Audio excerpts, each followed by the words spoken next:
evening, everybody, and welcome to my show. We're still going to do the Dalek, doing a bit of a catch up tonight as one of the lights snapped. I needed to get a replacement, and then when we were to put the other one in, the other one snapped, so we ended up soldering that. But now they're fixed, so I can actually do a catch up. So that's the plan. See how many get us through as many as I can. Cool. Yeah, this is a live stream I thought I'd never be in. Call me Doctor Who, man. Got the Doctor Who tattoo. So. Okay, I'm going to go through chat. Yeah. Yeah. Okay, so Steve131, I think he's saying hi. So hi, Steve. Hey, Steve.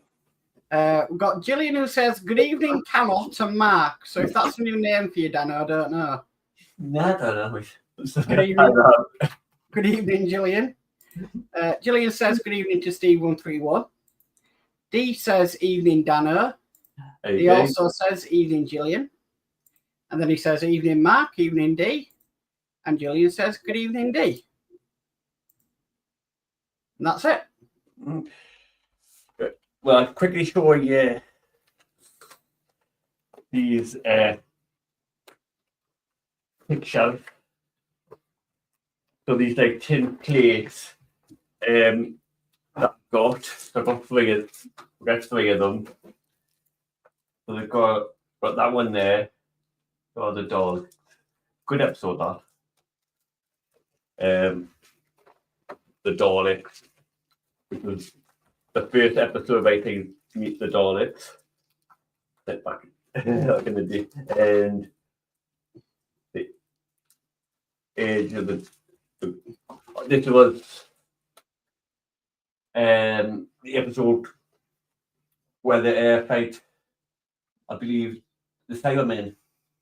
Oh no, I think it was before that one. But it was one of the like one of the newer ones. So they're going to go up on my wall. Oh,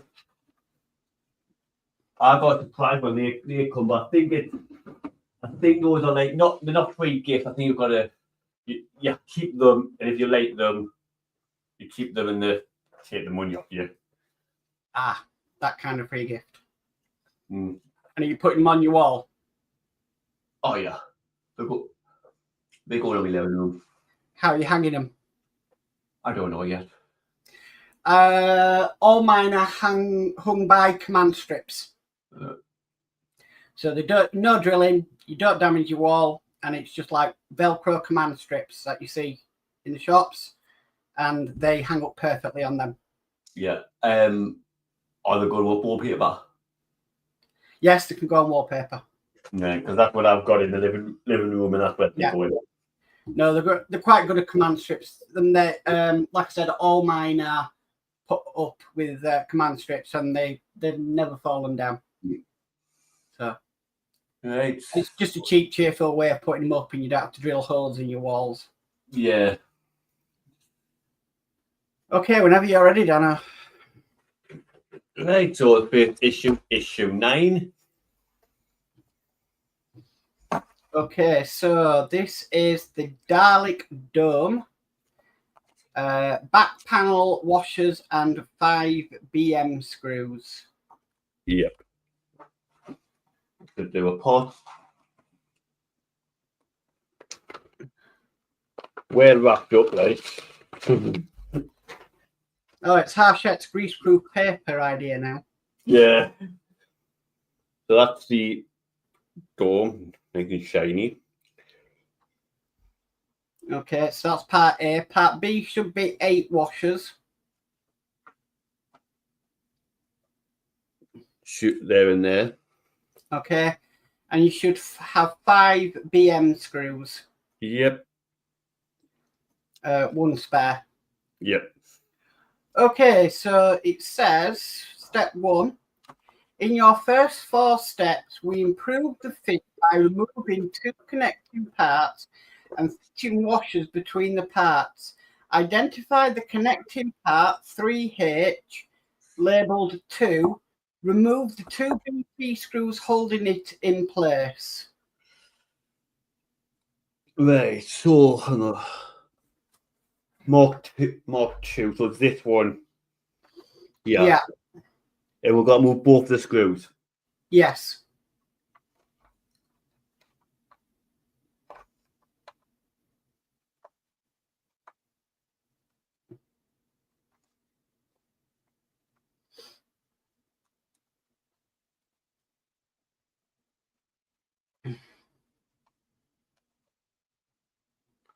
Right, so they can go to one side. Okay. Step 2 is remove the connecting part 3H, retain the part and the BP screws. Okay. Right.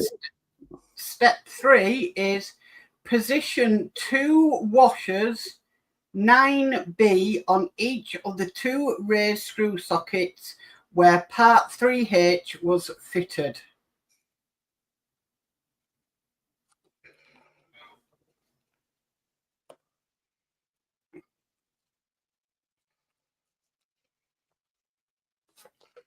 D says, typical Hachette, put something on only to remove it again. Yeah.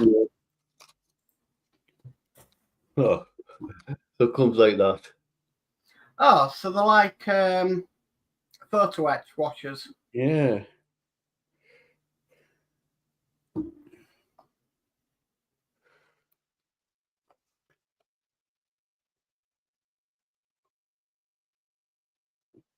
Oh, this is gonna be fun.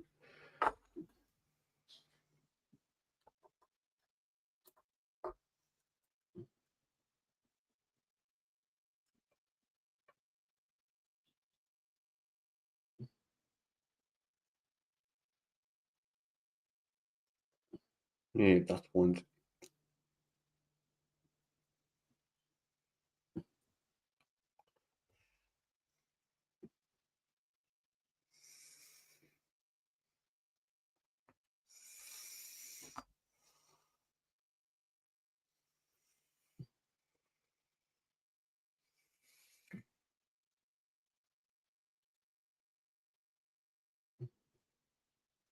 Right, that's Okay. fun. Step 4 is refit the connector 3H, the BP screws that were removed in step 2. This is where it could get fun. Oh, well done. I know some people were struggling with that. Yeah. Got Geordie Dave in, who says, evening everyone. Good evening, Geordie. Hey, Dad.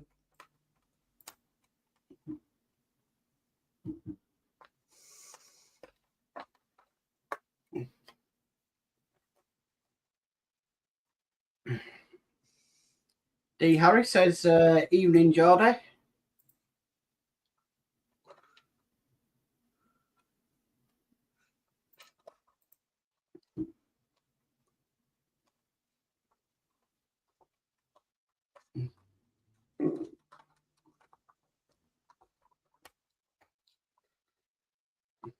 Right. There we go. Okay, so next step is repeat the process. Remove connector 3J, labelled 1. Insert 2 washers 9B on each of the raised sockets and then replace the connector 3J. Geordie says evening to D. And Gillian says good evening, Geordie.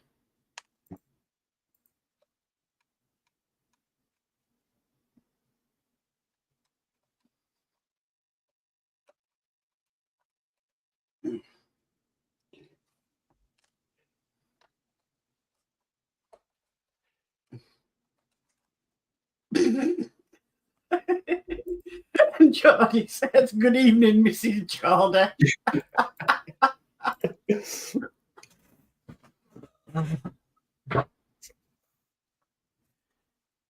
What, Geordie Gillian?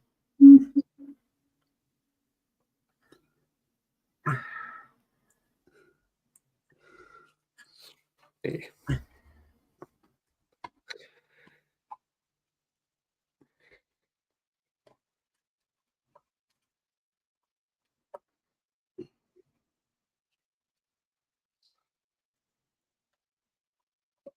Oh.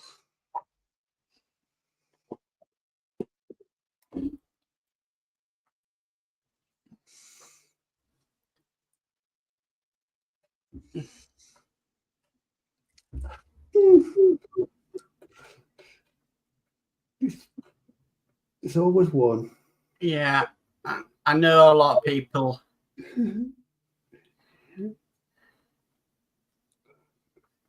That have struggled with this. Yeah. D. Harris says, no, Gillian the Geordie, LOL.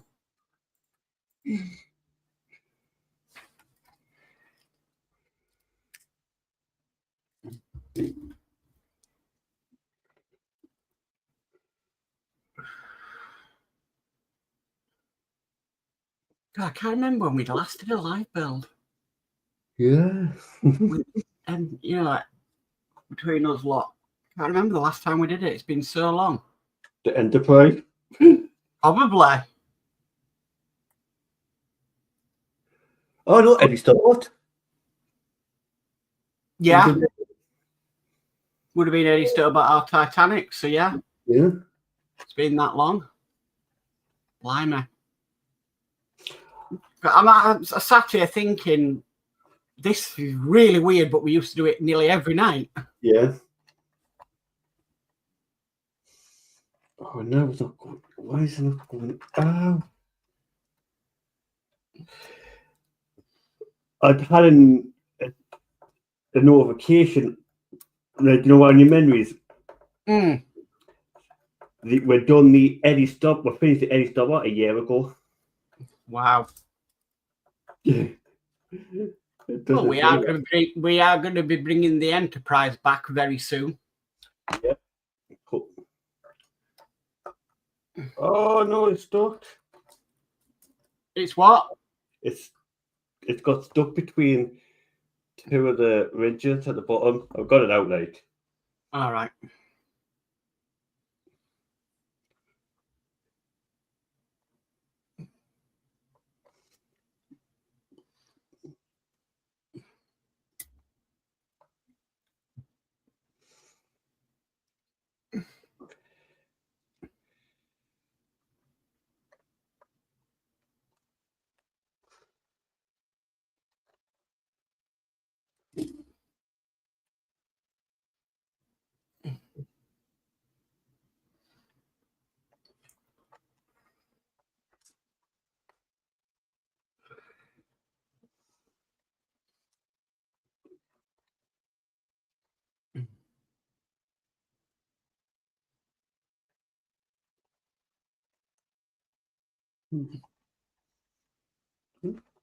Doesn't feel like it's going in.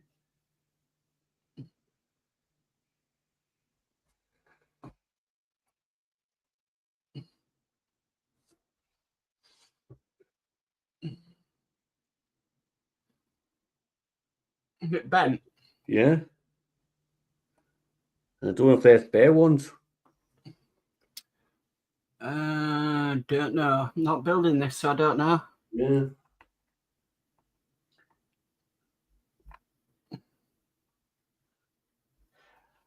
I don't know why they didn't give us metal ones.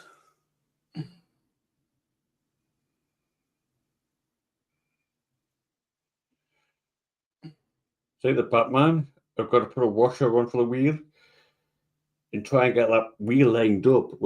It'd been fun. Just put that washer aside, Danno. Use one, and then all you need to do with that other washer is maybe flatten it with a hammer or a vise. Yeah. Something like that.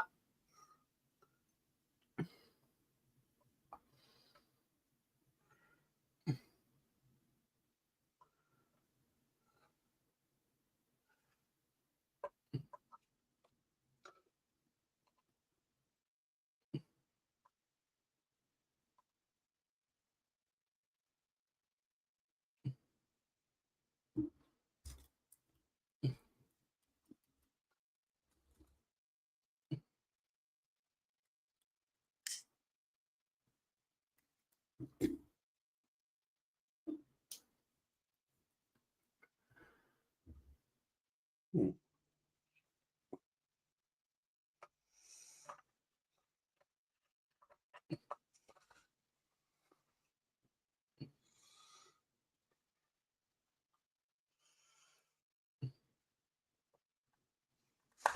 get that screw in, give it a few turns, and then put the other one in.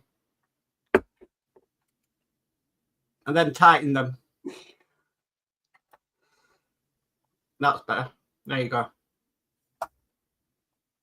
It's not that, it's not gripping. It's not that.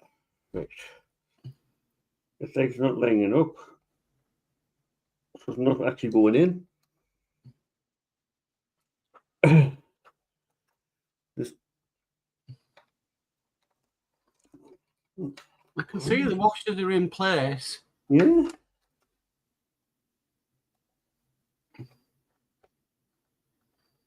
It's not actually touching. That washer just fell off. Again.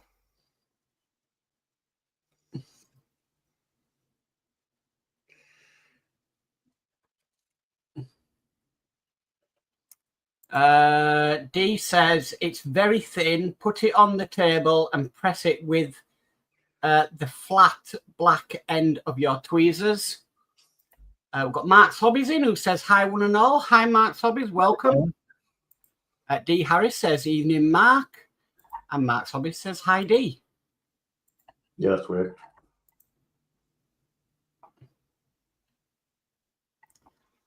Gillian says good evening Mark's Hobbies. Mark's Hobbies says hi Danno and Mark.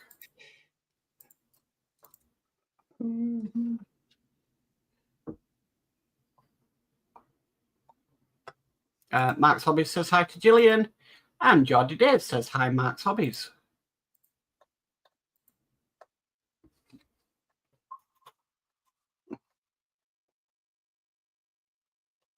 But anyway, when you got, I mean, done the first issue properly, and I'm struggling. It's fine. It's, I know people have had problems with these, Danno, so don't worry about it.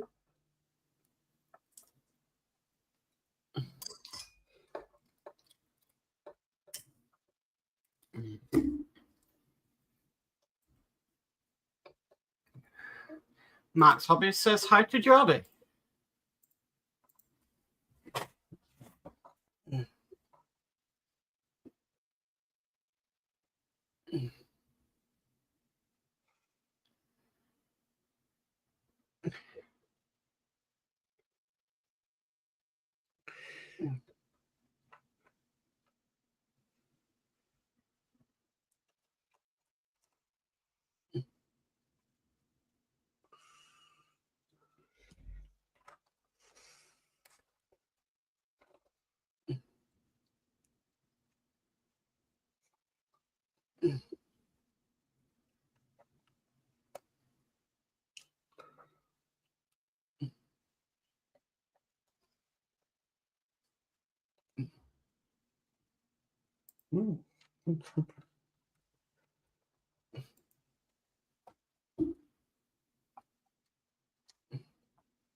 That bottom one.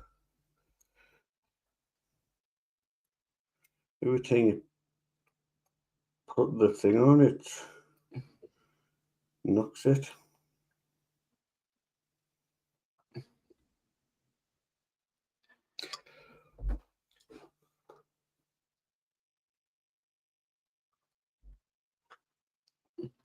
Danno, before you do that, get a screw ready on your screwdriver. Where I could find it. Right.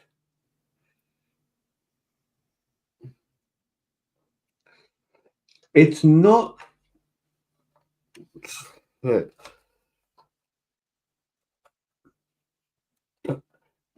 go, oh, it's in place. Go through it in and there's no grip. Doesn't feel like it's gripping anything. That's what I'm.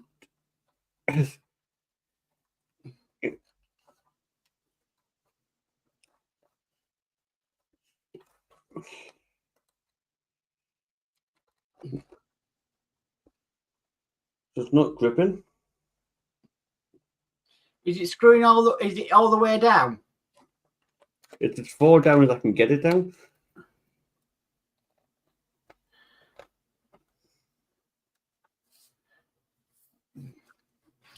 I'm just wondering if you've done the thread on them. Yeah. If I take it out. Right, now when you take it out, try and screw that screw in. And see if it screws in. Yeah, it goes in fine. And the other one?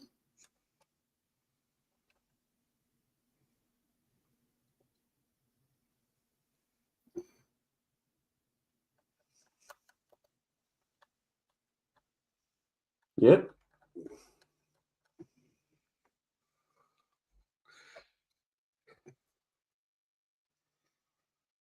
It's not that it's...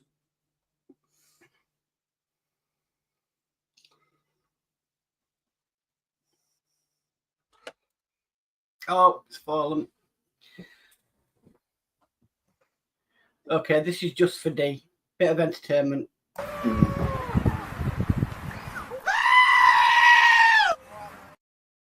There we go. It's all right. Yeah, D says strip the thread.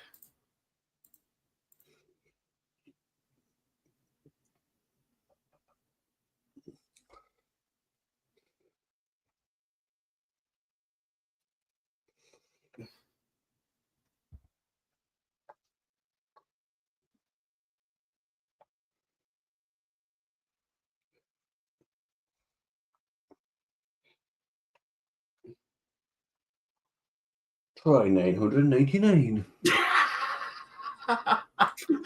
D's put LOL mark, brilliant.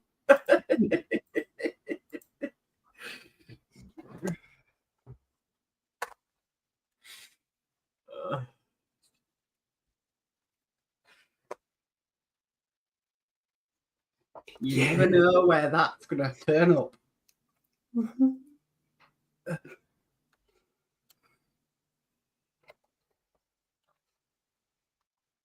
Have we got it? We've got it. Good. Thanks. Okay, so step 5 then next is position the panel 9A on the back of the dome assembly from the previous issue. 4 raised screw sockets on the inside of the panel fit into the recessed screw holes in part 3E and 3F. I might as well read this out. It says, push the panel firmly in place, ensuring that the lower edge of the panel aligns with the lower edge of the dotted line below, and the upper edge of the panel aligns with the top side panels. Like that. Yeah, it's two in, yeah. Okay, turn the assembly upside down and identify the 4 screw holes on the inside of parts 3E and 3F. Yeah. Okay, and using 2 BM screws, fix the panel 9A to the upper part of the dome. Ensure that the lower edges are still aligned. D says, drop of glue in the hole, then screw, lock it in. D says, thought Dolly was for a special occasion. Dolly, you just never know when it's going to turn up, D. It's a special occasion. We haven't done a live stream in a long time. I might as well read out step 9 as well. Use 2 more BM screws to fix the upper part of the panel to the lower part of the dome.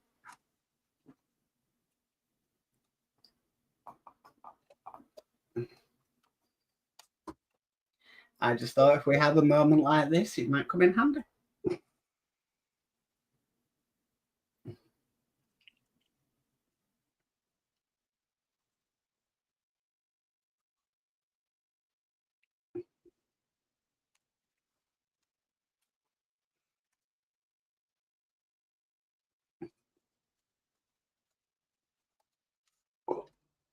The bottom ones are the awkward ones.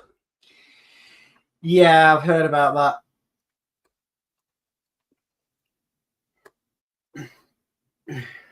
Well, that one's went in okay.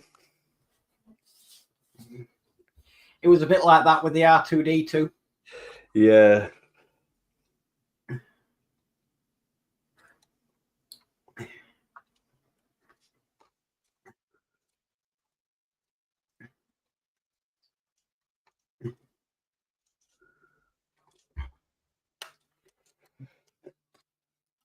And now D says, not as bad as the screwdriver truck horn vid. No, I remember that. I haven't seen that in a long time. I don't think I have it loaded on here.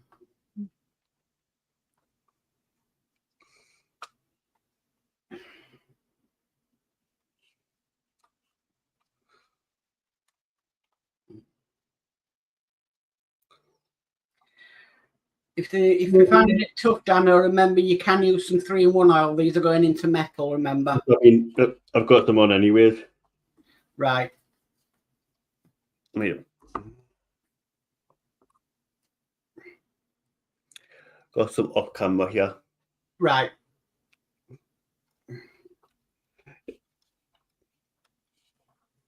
It's not even, I don't think it's lined up. That's what it's. It does look lined up. Yeah. And all the other screws went in perfectly.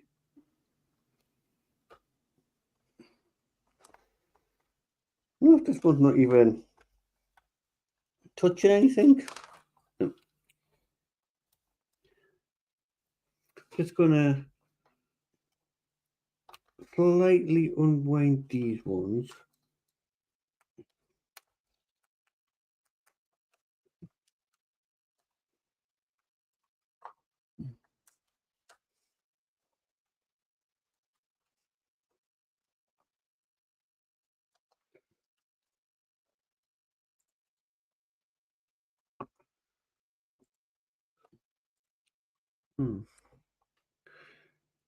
I don't really want to take the whole panel off.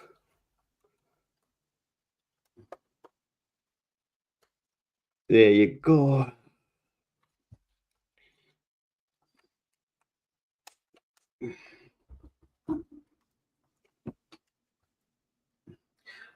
Okay, so when you've tightened them up, that would be completed work. A panel has been fitted to the back of the dome.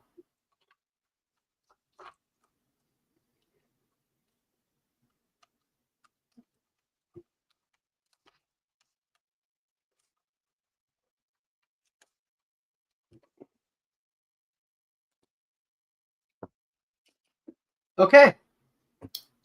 Let's turn that around.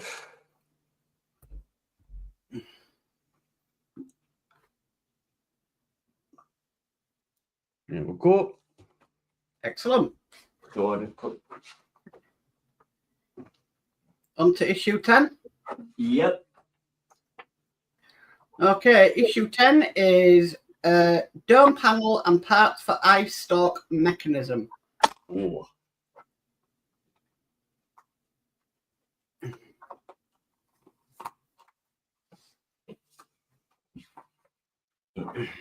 Page. Or check. Yeah. Just tell me when you're ready for a parts check. Yep. Okay, so part A is top panel. Okay. There we go. Part B is cog mechanism holder. Which? What's that? Part C is a spring. Which I'm assuming is in there. Part D is 2 bearing rings. I think they'll be in there as well. Okay. And then you should have some BM screws and some AP screws. Yep. Right. Right. Okay. Step 1. Take the dome assembly from the previous issue and check that the I arm is the right way up. There is a shape tab on part 4G circled above, which should point towards the dome. The spring is fitted over this in step 3. So this part here, basically. Yeah. Okay. Step 2. Take the 2 bearing rings 10D and fit them on the hubs on each side of the cog assembly, parts 4F and 4G.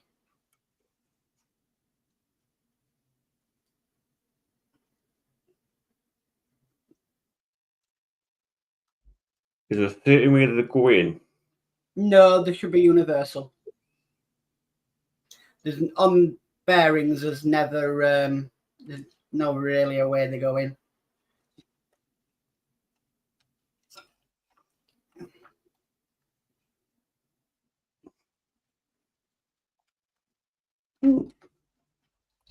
There we go. Okay, step 3 is fit the spring onto the shape tab on part 4G, circled in step 1. Position the bearing rings 10D on the bearers on part 3F. At the same time, the spring fits into the recess in part 3F. Yeah. Okay? Like that. Yeah. Step 4 is take the cog mechanism holder and fit it over the cog mechanism so that the screw holes in part 10B align with the screw sockets in the bearers on part 3F. Yep. Step 5, fix part 10B in place with 4 8P screws.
Right. So that's done. Okay. Step 6, turn the dome right side up and check the fit of part 10A on the top of the dome. 3 raised screw sockets on part 10A fit into the recess in part 3F. Right. Turn the dome upside down and identify the fixings for part 10A. Fix in place with 3 BM screws. It's Harshette and the long-winded instructions. Yeah.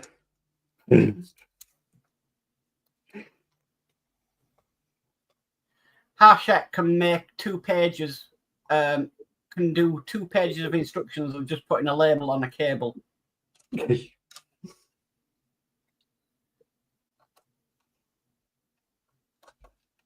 You had a lot of that with the Bismarck. And the Spitfire.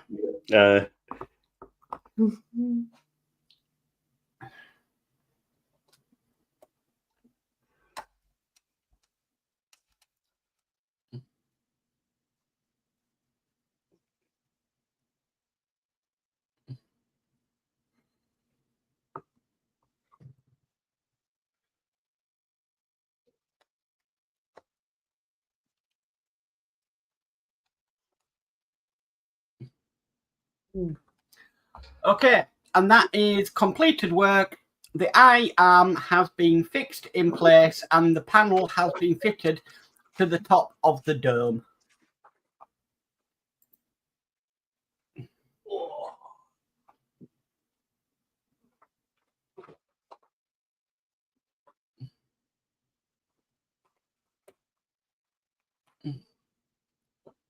Moving on to issue 11, which is Dalek eye stalk movement mechanism.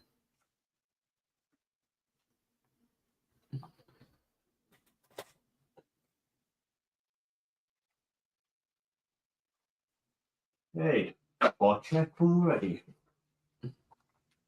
Part check already? Okay. Part A is motor housing. Right, over.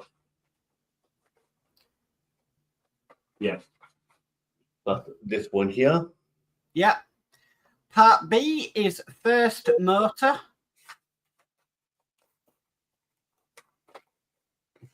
Which is not there. Yeah. Part C is motor cover. Which is not there. Yeah.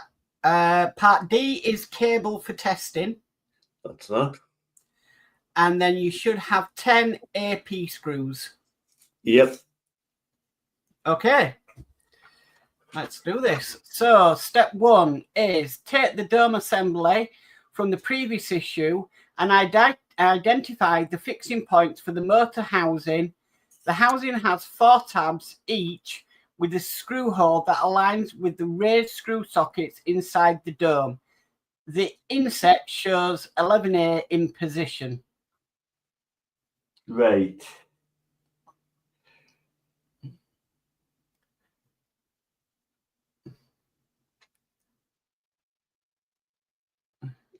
I can see it, Danno. Yeah, I think it's here. I'm just making sure that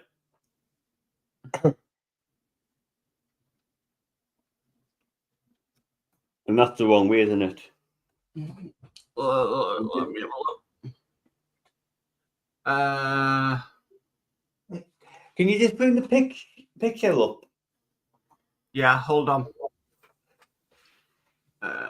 Present share screen. Entire screen.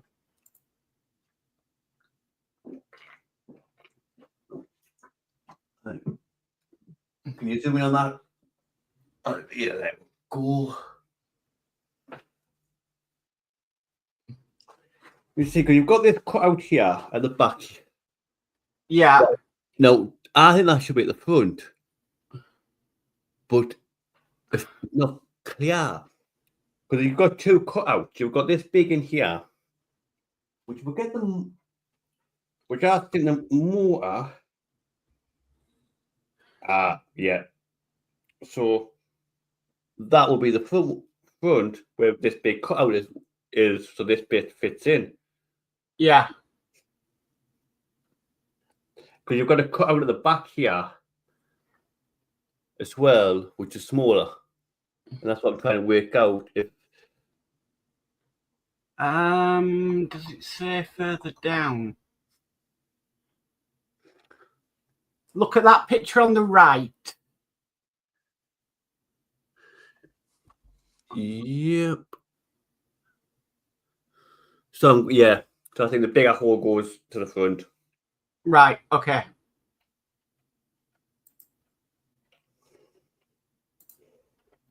But then, hang on, that doesn't line up with the holes. But when you have the other way, it lines up better. Well, I'd go with the way it lines up better. Yeah. Have you got a small hole near the front where the eye stalk is? Yes. Yeah, that'll be. That's correct. You got it in the correct way. Right. That's what I was trying to work out, because obviously you got the big hole, and that was where the cable comes out, and then you've got this small hole at the front. And that's why I was wondering if the cable goes out that way or the bigger hole. No, you got it the correct way. Right. Yeah, fix the housing in place with 4 AP screws.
Yes. Okay, have you done? Yeah. Okay, step 3. Take the motor, 11B, and the test cable, 11D. Plug the connector on the end of the motor cable into the small socket on the test cable. So your test cable will have 2 sized sockets. One will be smaller, one will be larger. Yep. And you want to plug the smaller end of the test cable into the port on the end of the motor.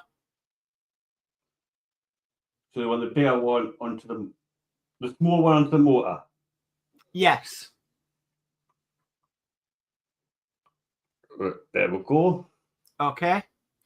Then it says step 4, take the battery box 2H and fit 3 AA batteries with the switch set to off.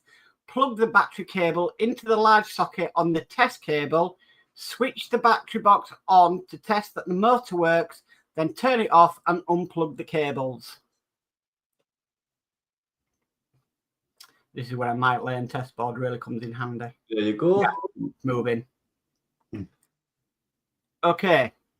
Very slowly, but yeah, you need to unplug that test cable now. yeah, done that. And I'd actually keep that attached to the battery box, Danno, so you don't lose it. Yep. Yeah. Yeah, keep that attached there. Okay, so step 5 is fit the motor 11B into the housing as indicated. At the same time, the bar on the motor fits into the slot at the end of the cog mechanism. You may need to temporarily reconnect the battery box to turn the motor into position where it fits. Well, that looks like it fits okay. Okay. Step 6, take the motor housing cover and fit it on top of the motor housing so that the motor is held in place.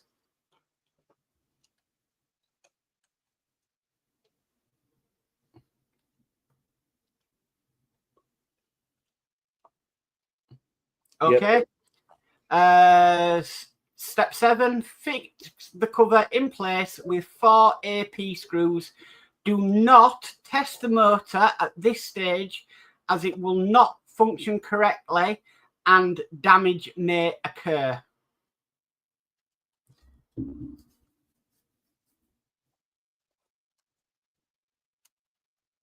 Oh, yeah. I'm going to run out of screws. Oops. But no, I forgot what got in another pack. Got 2 packs of 5. Yeah.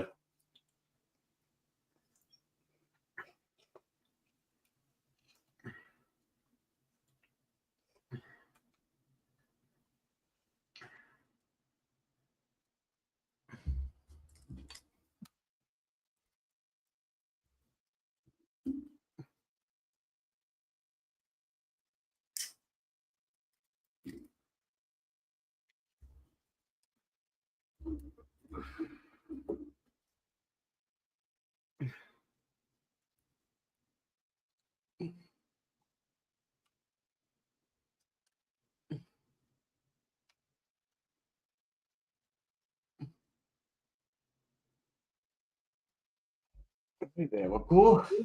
Okay, so that is completed work. The first motor for the eye has been fitted inside the dome.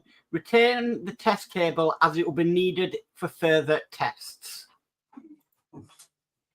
Okay, and then that leaves us on to issue 12, which is Dalek Dome installing a circuit board.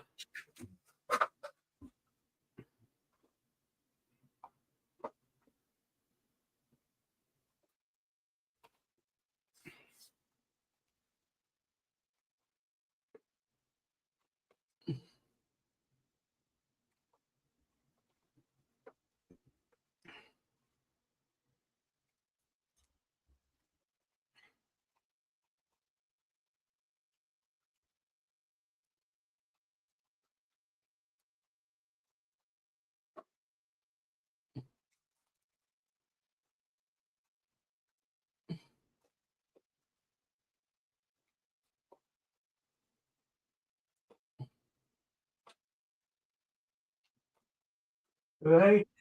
Are you ready? Okay, so part A is a second motor housing. Which is that there. Part B is motor cover. Which is this here.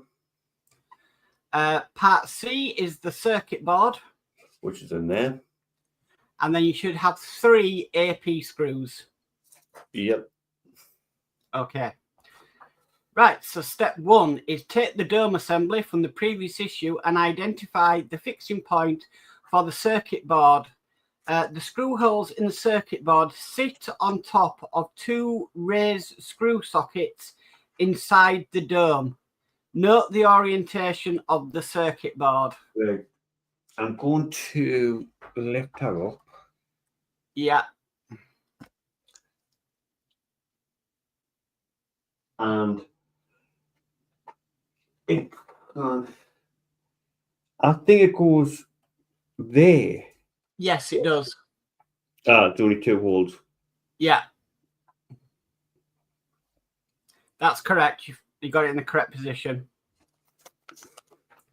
Okay, step 2, fix the circuit board in place with 2 AP screws. Because I'm a board, you don't over tighten it. No. I actually put washers on mine now. I 3D printed some washers so I can protect the board. Yeah.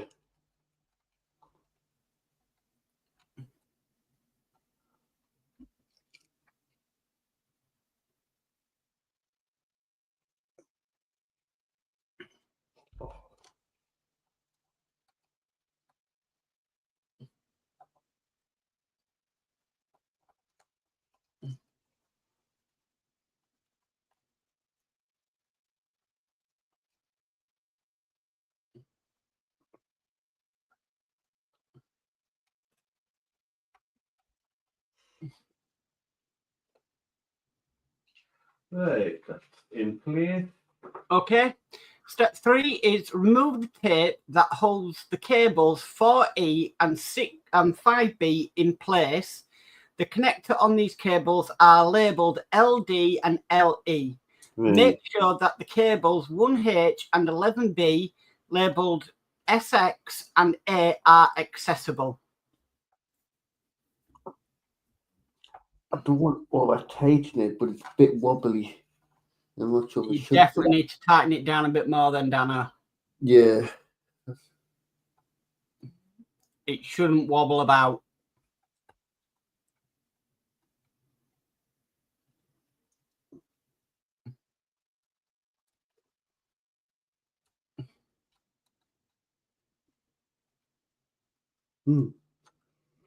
That's better. Right. Let's go back to what you just. Okay, so it was step 3 was remove the tape that holds the cables 4E and 5B in place. The connectors on these cables are labelled LD and LE. Make sure that the cables 1H and 11B labelled SX and A are accessible. Right. So that's got SX on it. Yeah. So don't need that one yet. Well, it just said make sure they're available. Right, so that one's over there. This one's got it a, I think that's an L. Right, so it just says in the next one, following the order they are listed in here, plug the connectors labelled A, LE, LD and SX into the corresponding socket on the circuit board. So on the circuit board, there should be some labels on there. Yeah, I think. So this cable SX, which is that goes to the far right, yes. So it's just matching the cables with the names on the circuit board.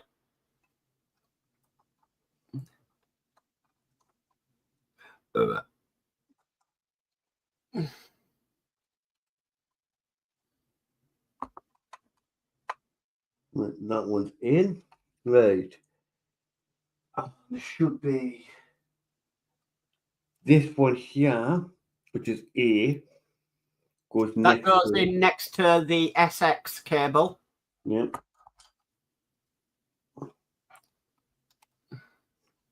Then you've got, this is where it gets a bit. Right, so you only need 2 more cables now, which I think are the dome lights. Yes. So I've got one that's got LE on it and one's got L. Right, so that's probably rubbed off. Right, so which one said LD on it? None of them say LD, because I think the LD one is this one here, which is right. LD. That would make sense. Okay, so you want to put in LE first next to that other one.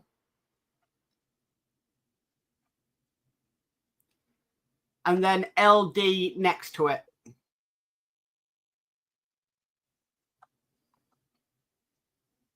There we go. Yeah, that's it. And that's completed work. A circuit board has been fitted inside the dome and the motors and lights have been plugged in. The second motor housing and cover will be fitted in the next issue. Right. Okay. Yeah, the next issue. I'm just going to get, and then we get ourselves a drink and stuff. Well. Okay, so the next one is issue 13, which is the second motor.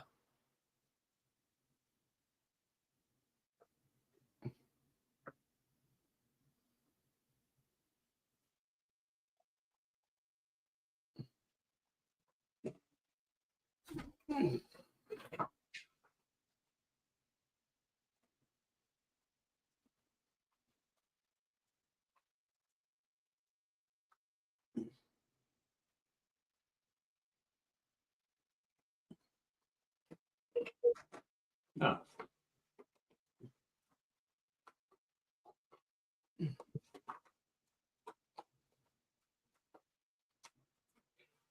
Right.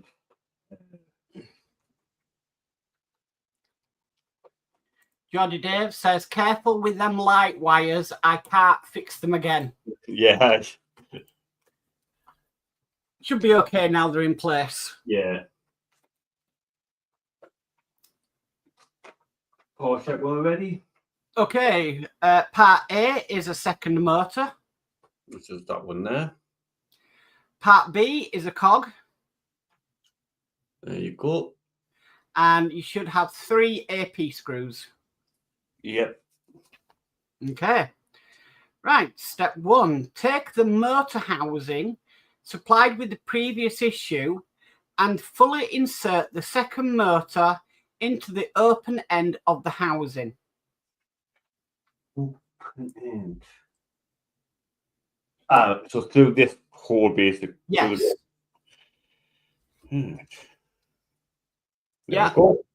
And step 2 just says the rod at the end of the motor fits through the hole at the base of the housing.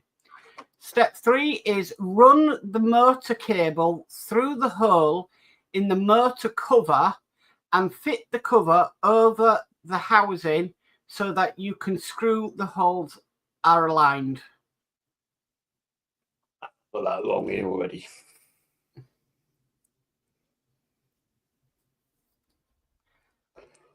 Then it says, fix the cover into the housing with 2 8p screws.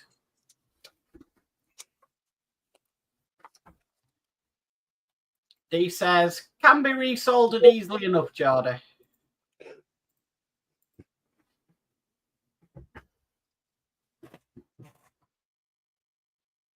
I love soldering now.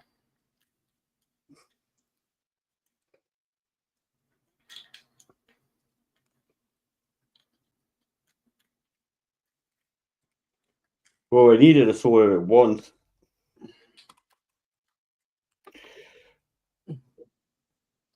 I used to dread it, and now I love it. You ready for step 5? Yep. Fit the D-shaped rod on the motor into the D-shaped hole in the center of cog, as indicated. Note that the flat side of the cog is against the motor housing. You will need to push the cog in firmly.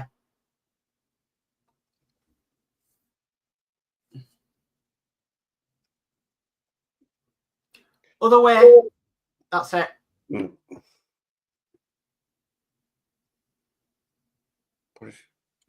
I can see how it goes.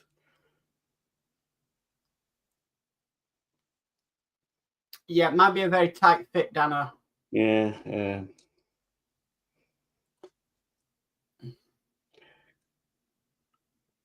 It should have like a D-shaped pattern on it.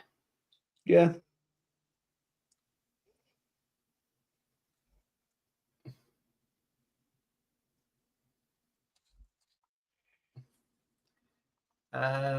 Geordie says, I soldered them before for him and put hot glue in to protect them. Does it go right down? Ah, there we go. Yeah. I think there's a bit of Force. Yeah. Yeah. That is completed work. A motor has been fitted into its housing and the cog has been attached.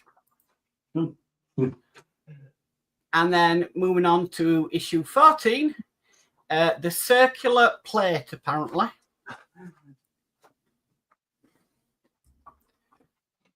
D says, hot glue was a good call. I've done that too. Yeah, me too.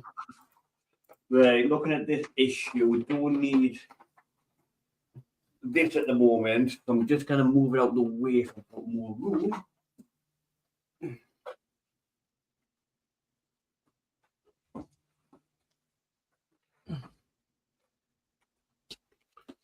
And that's how it's a pizza box. Yeah.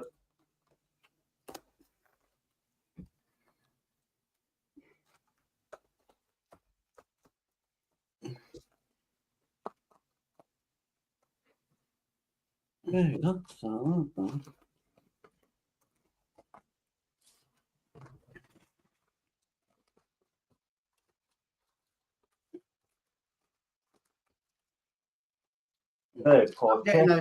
It's like looking at a disc for disc brakes. Yeah. Okay, so parts check is a circular plate. And then you should have 5 CP screws. It reminds me of that Will Smith film, The Wild Wild West, when they had that metal plate around the neck and they... Yeah. You know what I mean? Okay, it says, take the circular plate and identify the 4 screw holes circled. There is also a larger circle. So then, just there, yes. Step 2 is take the motor housing assembly in the previous issue, position the housing on the plate so that the screw sockets in the base of part 12A align with the screw holes in the plate. At the same time, the center of the cog fits through the larger hole in the plate indicated by step 1. Like that. Like that. Okay. Step 3 is holding the housing in place, turn the assembly over so that you can fix the housing in place with 4 CP screws. Geordie says, I'm not the best at soldering, D. I wasn't. I just learned and got a decent soldering iron, to be honest with you.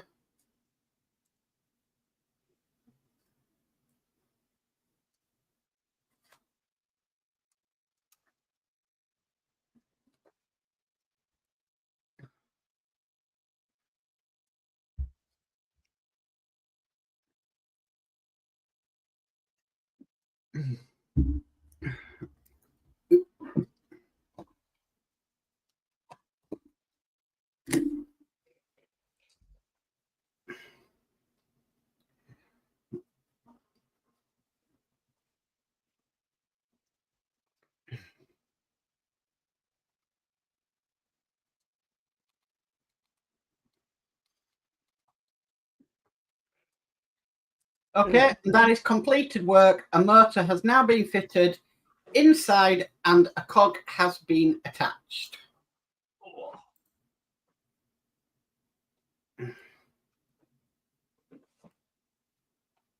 So moving on to issue 15 is the cog support plate for the dome turntable. I feel like we're DJing here. DJ Dalek on the decks. I won't go that far, but okay.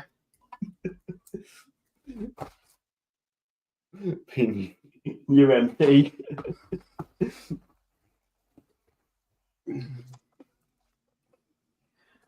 Okay, so you can parts check is part A, cog support plate.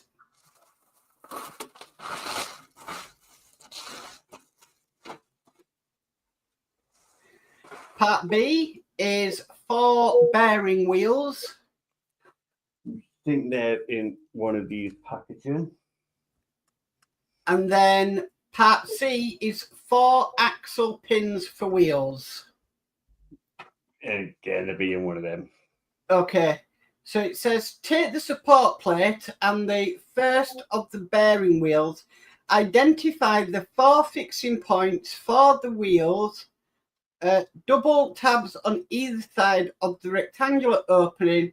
Fit the first wheel into one of the 4 openings circled. Okay, so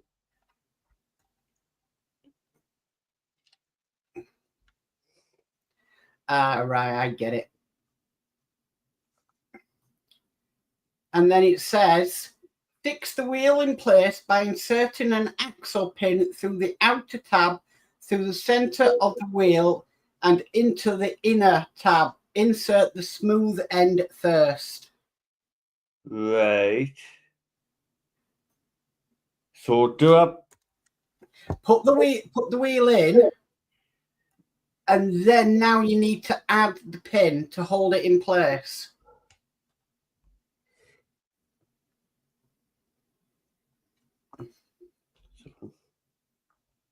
get this maybe going?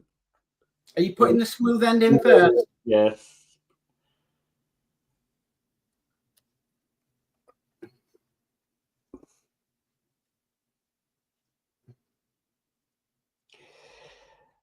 The problem is it just drops down. So Yeah, you kind of need to hold it in position while you push the pin in. Yeah, and it's because the hole's not.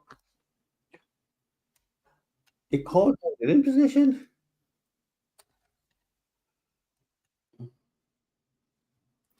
Can you not hold it with your left hand underneath while you put the pin in with your right hand?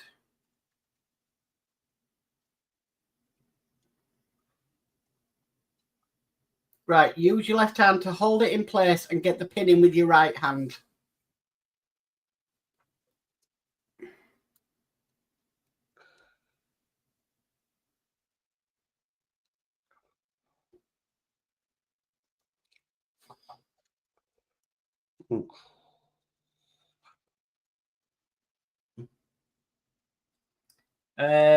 D says, it worked, Geordie. That's all that matters.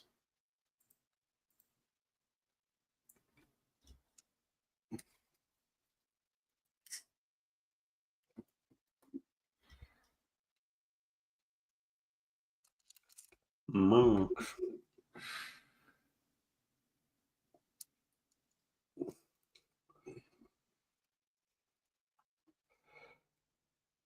I could just wish I could just pass you my little hammer. What hammer? I have a little modelling hammer. Got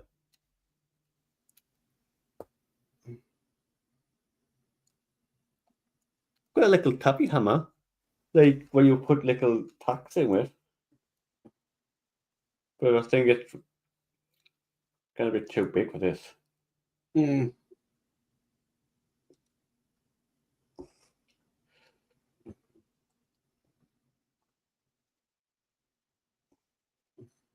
Oh, yeah, bugger.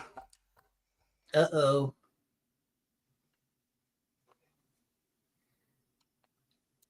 I'm one down. I will find it.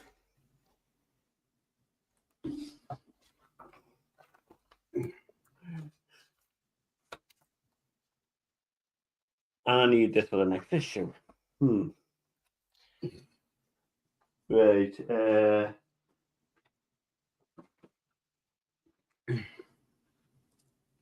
All right, there you are.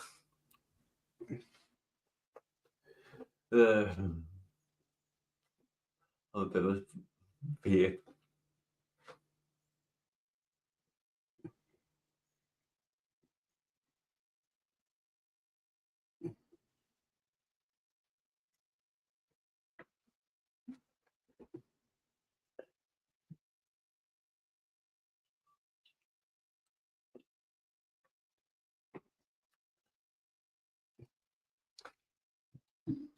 D says carpet monster, LOL.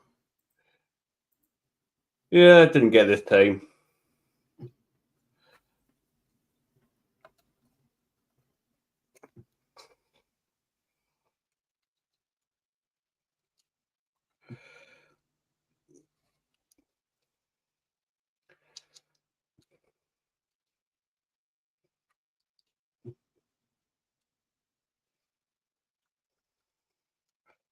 I'm trying to get the holes and everything lined up.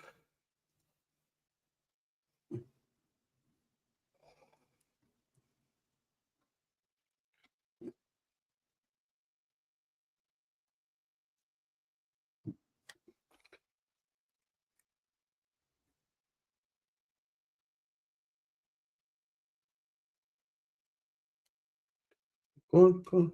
Yes. One down, 3 to go. Yep, step 3. Repeat the process to fit 3 remaining bearing wheels, one time fixing each one in place with an axle pin.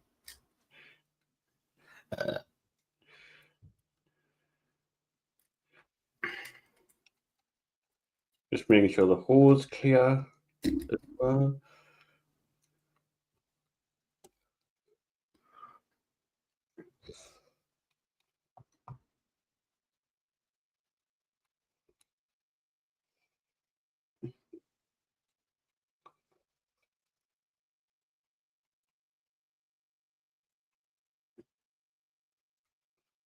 Oh.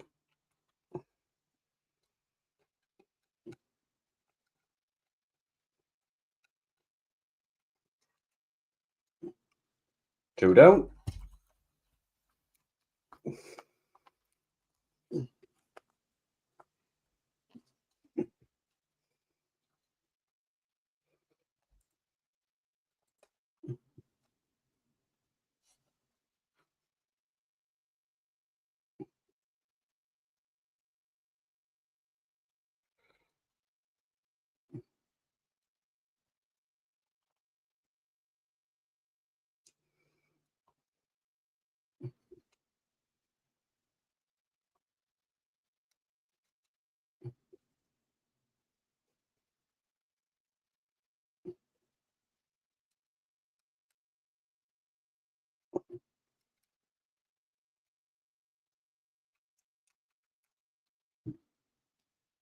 Yep.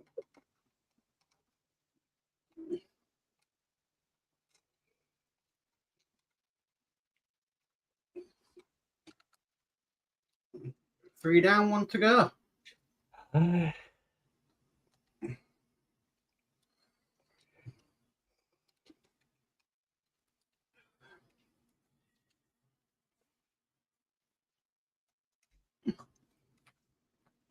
No, I haven't got it. I haven't got it.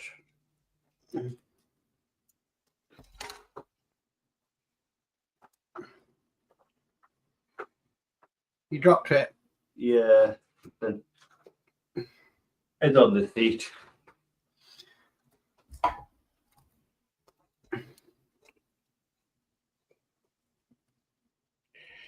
I'm trying to get it into a position where it's easier for us to hold as well.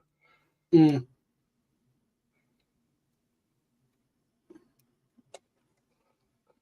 Because I've got that thing there. Yeah.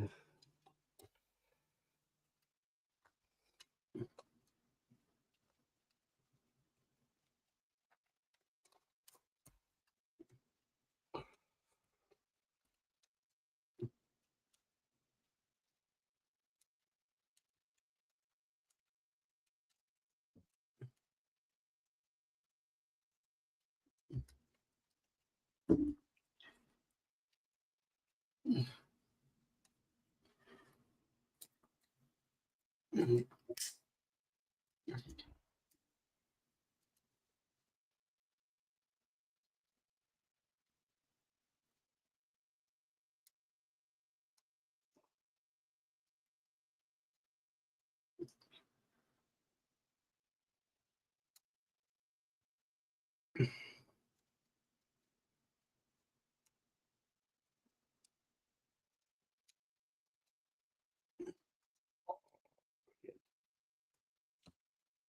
Okay, so that is completed work. Bearing wheels have been fitted to the cog support plate. Moving on to issue 16 is the dome rotation mechanism. Ooh. A few parts in this one as well. Yeah.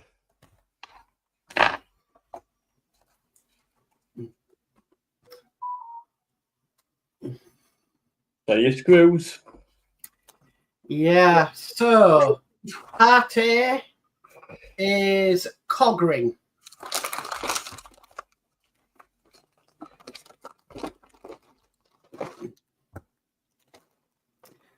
Part B is 3 locating wheel caps. Right. That's interesting.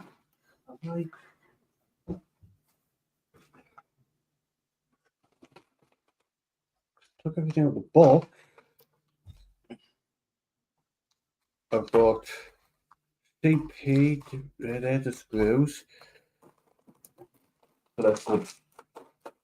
There's nothing in that part. Check under your magazine.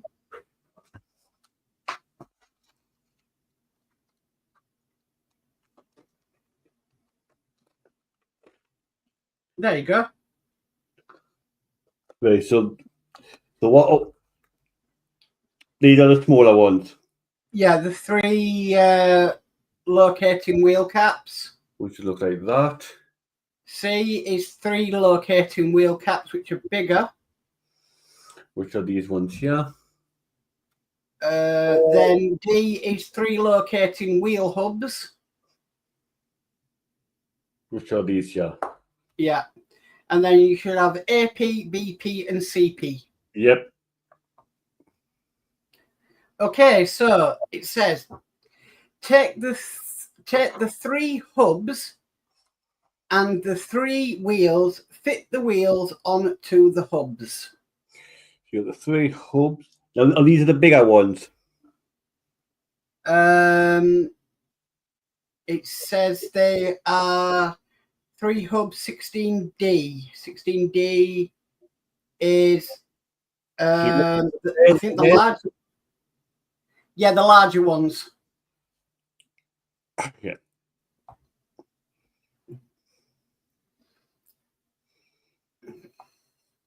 Right. Okay, right. Then it says, take the circular plate assembly from issue 14 and place it upside down, taking care not to damage the motor. Fit the 3 hubs into the 3 holes on the inner edge of the circular plate. The stem of the hubs are D-shaped to fit into the D-shaped holes. Right, so turn it around this way, and you've got these 3 Ds. Yes.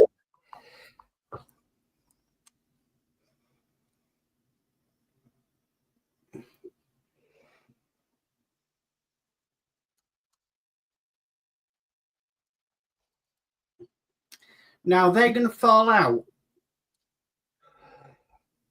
Don't think so, because they were seem like they're going to be a tight fit. I can't get the first one in.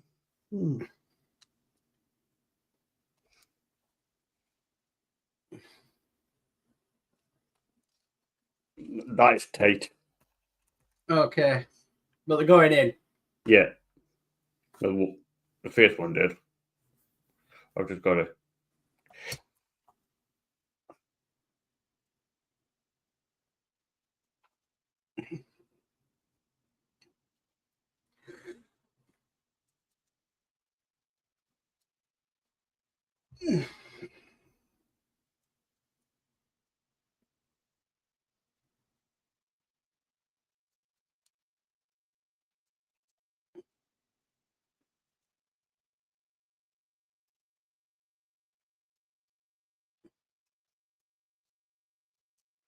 Right.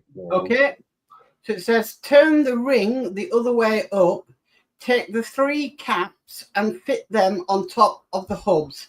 Fix each of the caps in place with an AP screw. So that answered the other question, will the fallout? AP. Yeah. D says, maybe a daft question, but was a Dalek stream listed for last Saturday, or was I imagining it? No, you weren't. Yes, it was. What happened is I had everything set up, and I was out for the day, being out, and come back, and my internet was off. So it was off pretty much all night. And it wasn't until the next day it didn't go back on. Okay. Geordie does answer. It says, yes, but Danno's internet went down. Sky had a problem. So that's why I'm actually doing it at nightfall.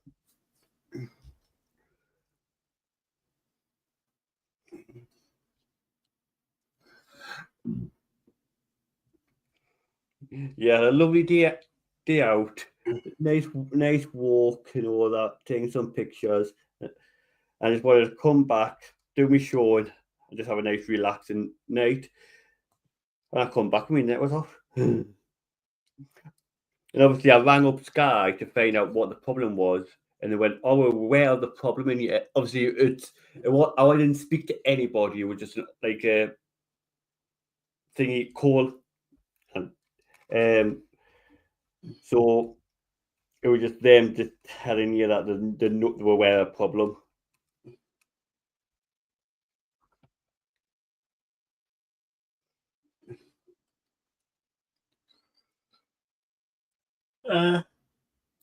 He says, thank goodness, thought I was losing my marbles, LOL.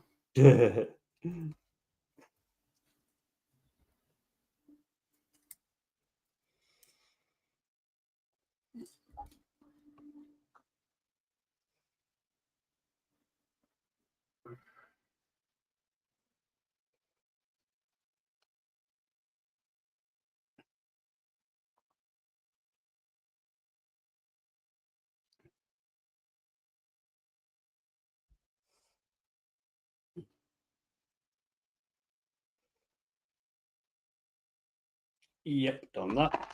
Okay, step 4.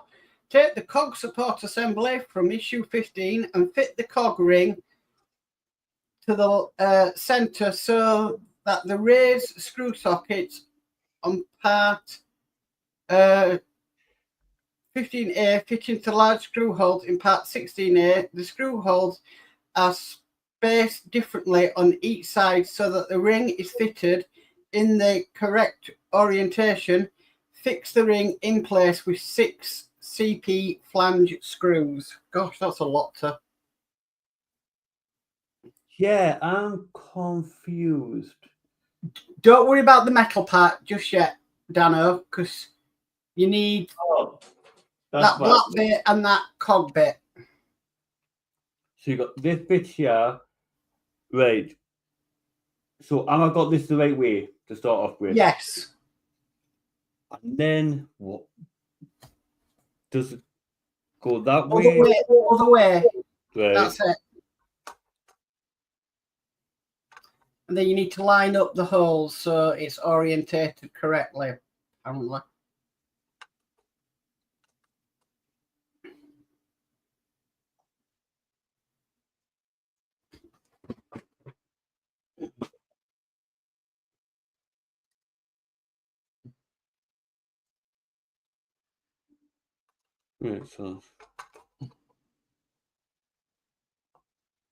Right, so that one go. Right, so that.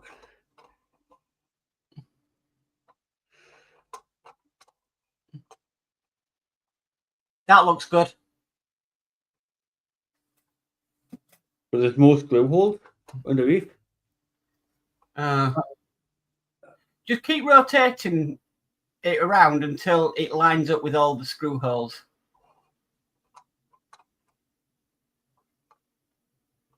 No.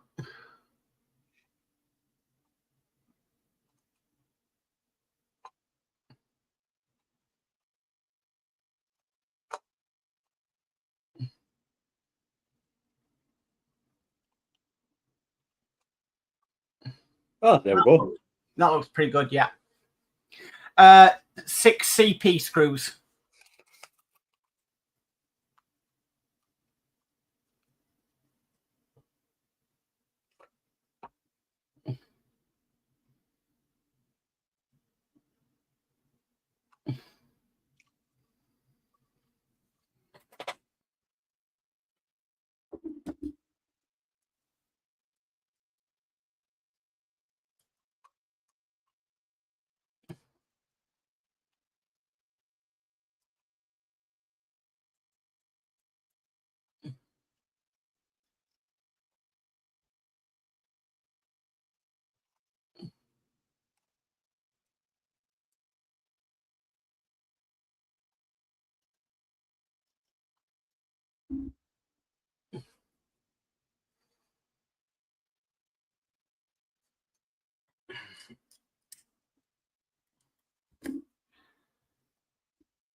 Yep. Okay, step 5 is take the circular plate assembly from step 3 and fit it on top of the cog ring assembly from steps 4. The 3 wheels attached at part 14A fit into the recesses in the cog ring 16A. Check that the teeth of the cog interlock with the teeth on the circular cog. Wow. Mm-hmm. I can see a ridge there, a ridge here, and a ridge there. So I'm assuming there's only 3 ridges by the looks of it. Right. And then that just fits in. But oh, there's a ridge there as well. Hang on. That's 3. There's only 3. Oops. There. That's better. Yeah. There we go. Okay. Then it says gently press the circular plate and rotate it so that the 3 locking wheels are moved away from the recesses in the cogs.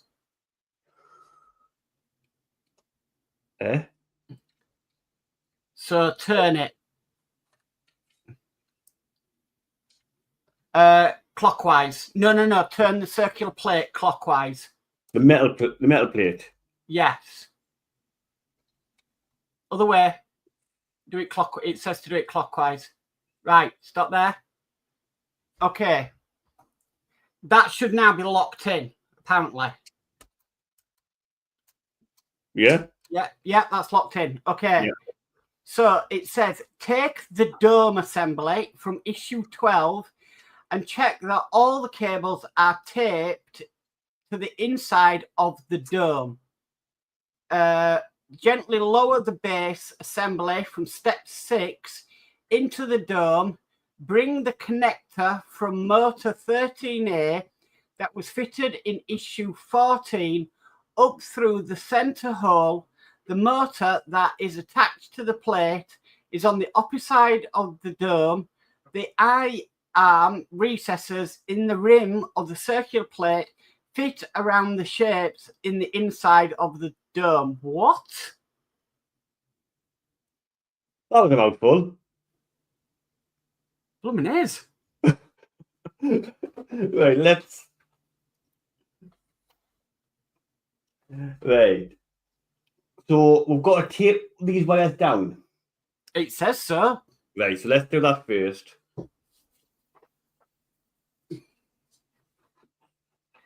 I'm like, what?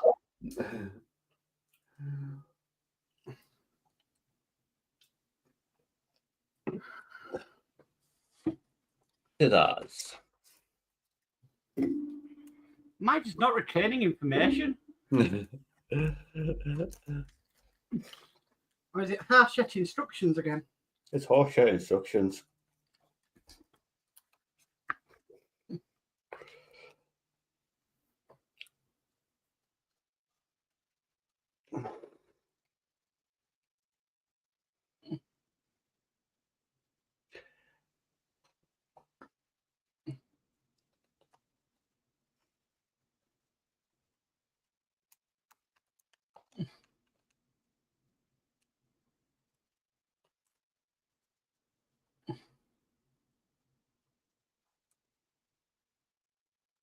Max and sheep.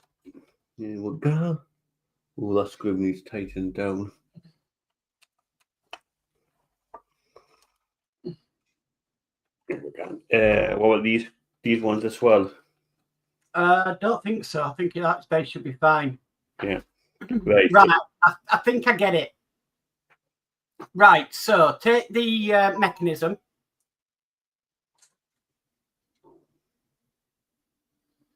Okay. Now the motor, you need to turn it upside down, the other way around. And the cable on the motor on the mechanism needs put in through the central hole.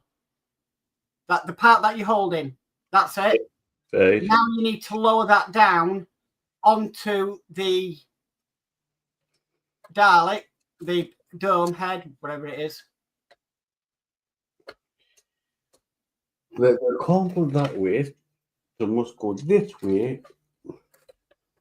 Yes.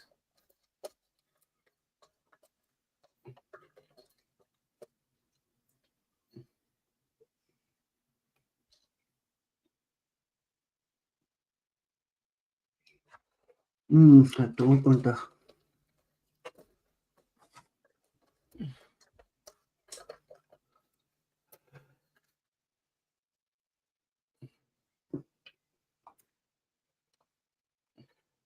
Where are we screwing this into to start off with? Right, hang on a minute. Hang on a minute.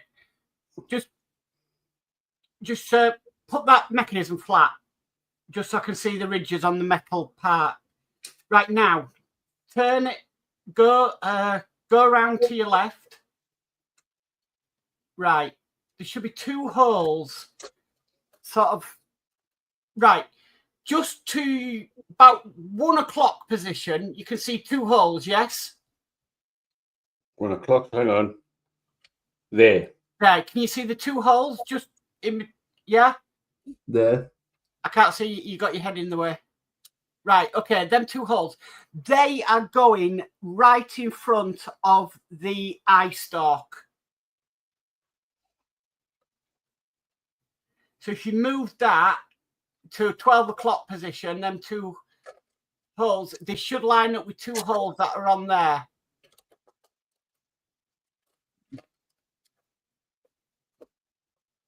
Yeah?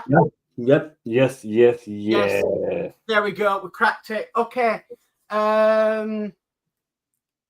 Need to secure it in. It says fix the circular plate to the inside of the dome. There are 9 screw holes around the rim of the plate which align with the sockets on the inside of the dome. Fix in place with 9 BP screws. D says, say that again, Mark, LOL. Yeah.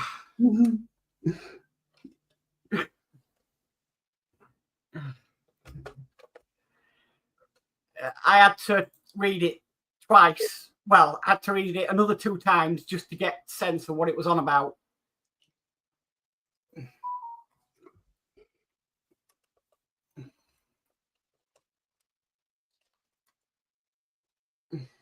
It's been a fairly long issue, this one. Yeah.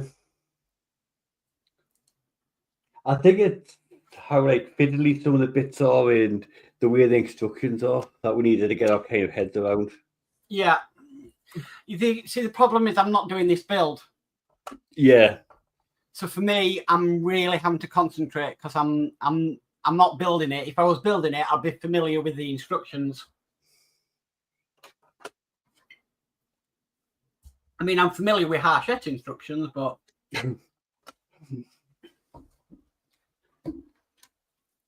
at least we're getting there. Yeah.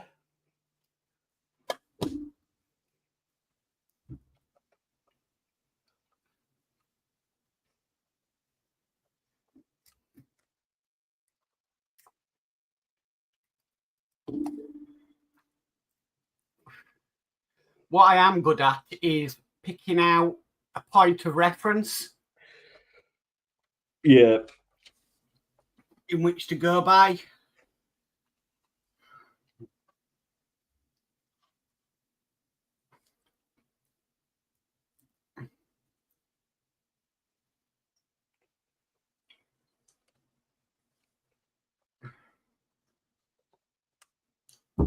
Oh, I'm screwing this in and got that wire there.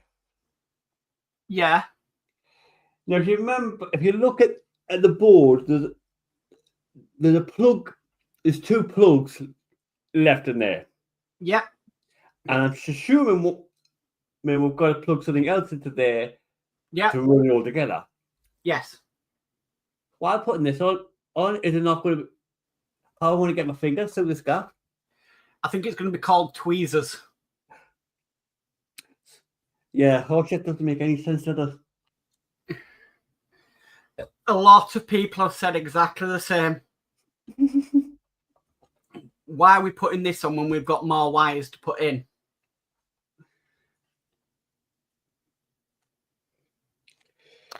Right. Okay, so step 9 is take the battery box from issue 2 and check that it has batteries and is switched off. Plug the cable from the battery box into the large socket on cable 11D and connect the small socket to the connection on the motor, which was fitted through the central hole in step 7. To test the motor, you will need to stand the dome, well, there you go, on a square cylindrical box or smaller, which should have sides or diameter measuring between 15 and 18 centimeters. When the dome is stable on the block, you can test the motor by switching on the battery box. The dome will rotate. For the test setup, it only rotates in one direction, but when the model is finished, it will move in both directions, which you've just done. Yeah. After testing, switch the battery box off and unplug the cables. Store carefully. Check that the locating wheels are not aligned with the recesses on the cog ring so that the cog support plate is held in place. Yep. And that is completed work. A cog and locating wheels have been fitted to the base plate for the dome, and the rotation of the dome has been tested.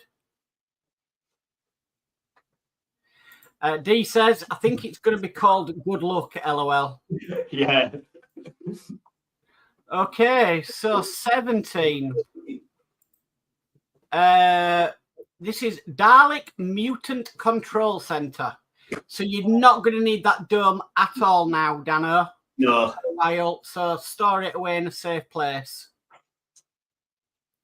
Because we're moving on to something completely different.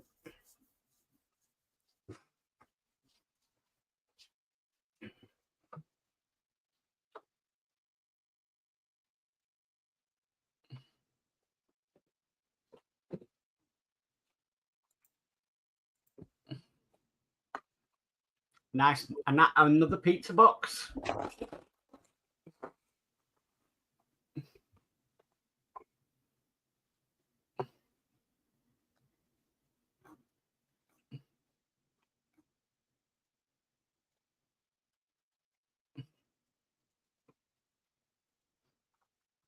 Okay.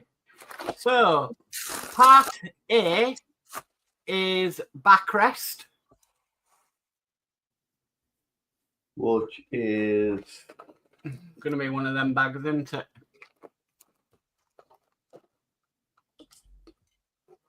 Yeah. So you've got A is a backrest and B is a backrest.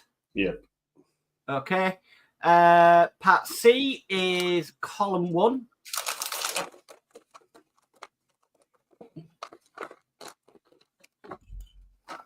Which is one of these. Part D is column 2. Yep. Part E is base plate.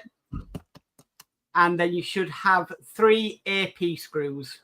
Yep. Okay. Right, then let's go. Take the 2 parts of the backrest and fit them together as shown. This is a push-fit connection.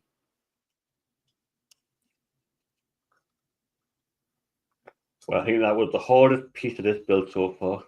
Yeah. Okay. And then it says, step 2, take column 1 and check how it fits on the base plate. There is a small tab beside the peg on the base of part 17C that fits into the recess beside the screw hole in part 17E. Note that the sloping face and peg at the top of the column face outwards. Right. So these columns are they identical? They look identical to me. It doesn't matter what one I use. If they're identical, no. Because it's just with you seeing column 1 and 2. And there's nothing saying otherwise, is there? No. Right. And these go. So if I got this the right way to start off with, this plate. No, you need to turn it round. There you go. By the looks at it, that goes here. I'd turn that around.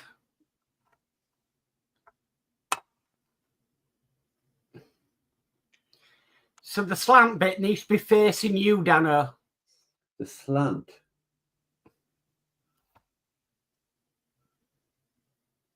This needs to face me. No. The part that you've got in your hand, Yep. turn it around. That's how it should be put in. Right. Well, that means that needs to be over this side. Right. So they weren't identical. That's it. Well, they are. It's just that if you look at the bottom, they've got a little cut out. Yeah. Okay, so that's how they need to go in. Yeah. So. And you're putting them in with AP screws. Let's get that over there.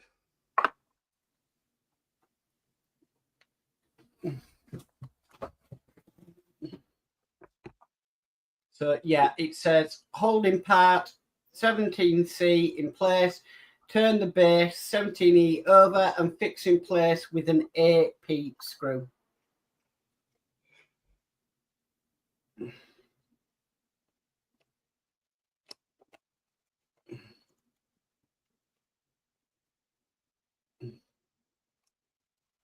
And then I'm doing the same with the other side. Yes. So step 4 is repeat the previous 2 steps to fit the second column 17D in place. Note that the tab and recess run in the opposite direction, which we've worked out. Yeah.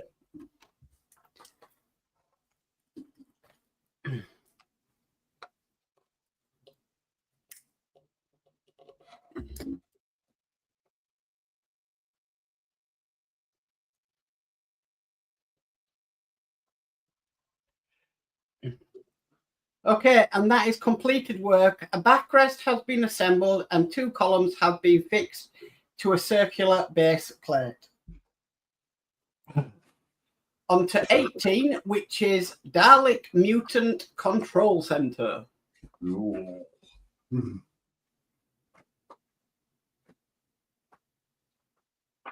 Right, I think we're going to get through them all. We've got 4 left. Yes. I think these are going to go rather quickly as well.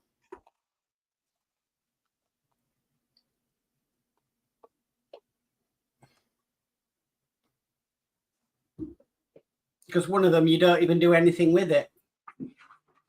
No. Which is the next one, I think. Yeah. Yes. Ew. That's what I want. I know it's not YouTube, but to me. Yeah, I know. Oh dear.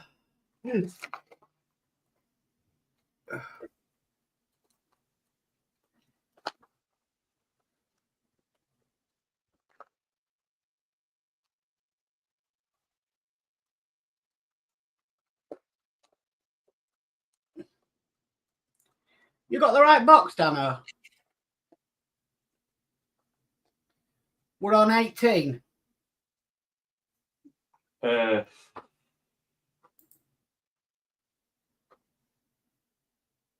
Oh. No, then. No. I was thinking them parts don't make no sense. I'm going to put them there. And hopefully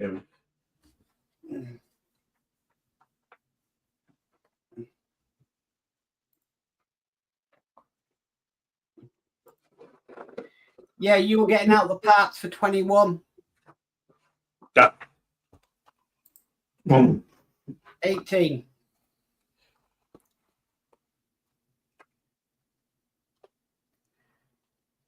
I'm going to say you have done, what, 9 issues in a row, so... Yeah.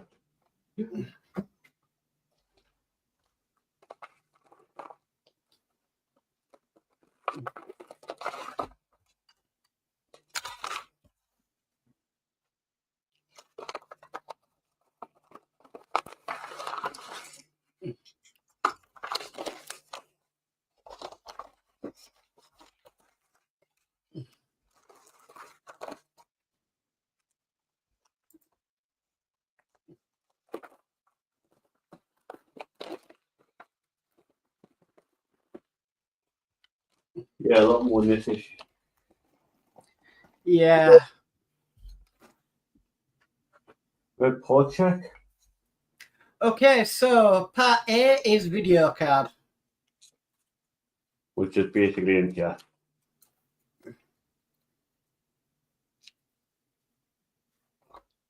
Ooh.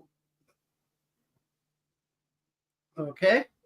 Part B is video back panel. This one here. Part C is support for backrest. Which?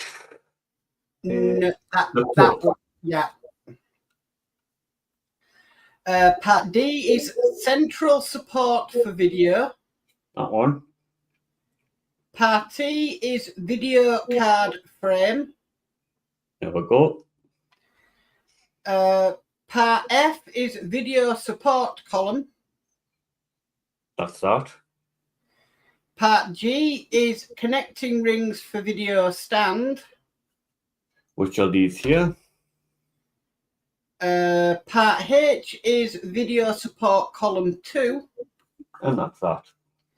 And you should have EP screws and AP screws. Yep. Okay.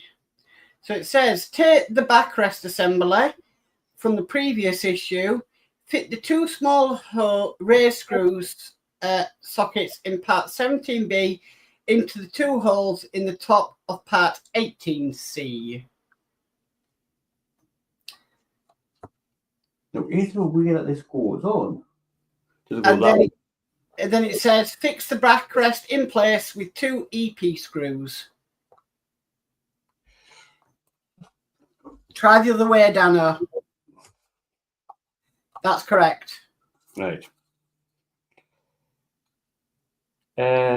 Underneath, yeah, it's be inside it.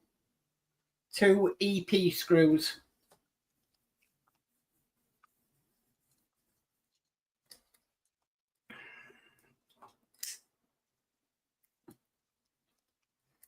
Does look a very comfy seat. Were you seeing him sitting on it? Pardon? Are you seeing him sitting on it?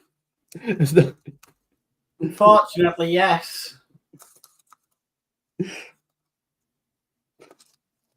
No wonder they're always in a bad mood. Really? Maybe if they invented memory foam, it wouldn't be a problem. They might be less angry.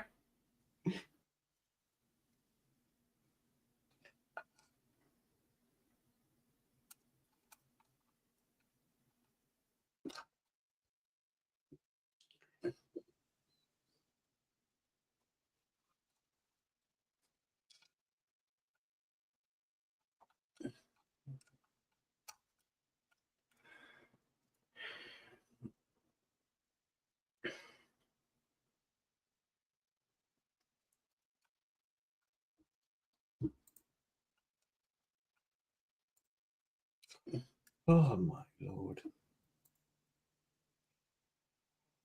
It'd be easy to just put a bit of glue on it.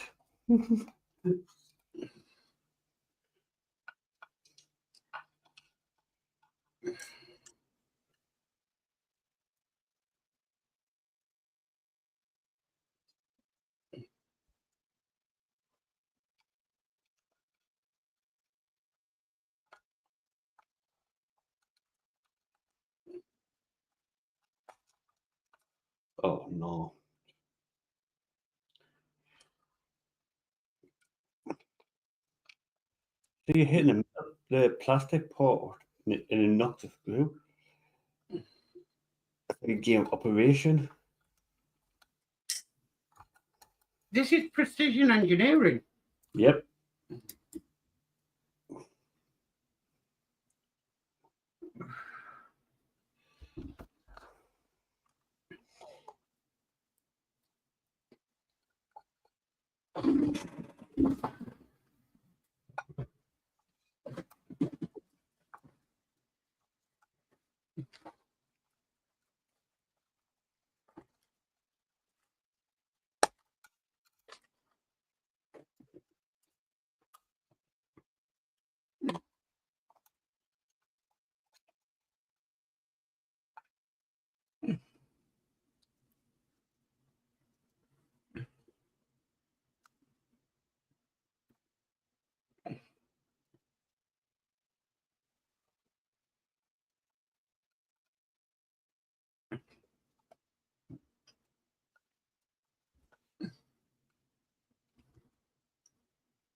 Oh, the line though.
No.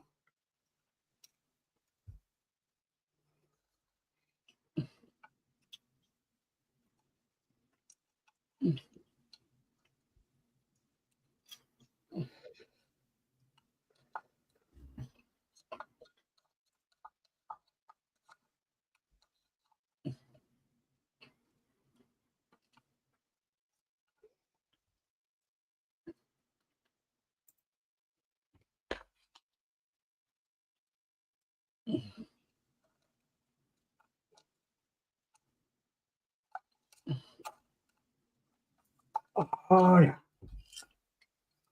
You got it. Nah, got one end.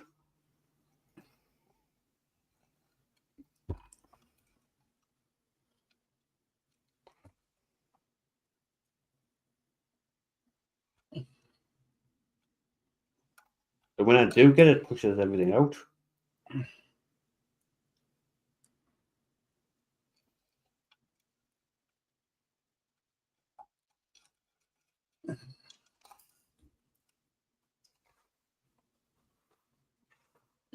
Five.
Yeah, done. Brilliant. Okay, are you skipping step 3 and 4? Yeah, because I think that's the issue where you've got to put this on and then you've kind of got the stuff to put in the next issue, I think. Right. Get back to it, yeah. Okay, so we'll go to step 5 then, which is fit the back of the video back panel onto the video card frame. 6 pegs on part 18E fit into the sockets on part 18B.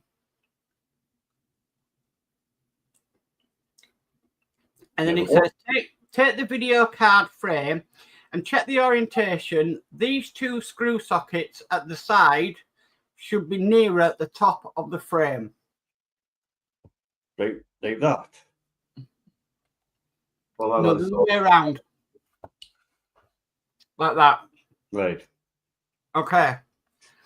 Step 7 is fit the back of the video back panel onto the video card frame.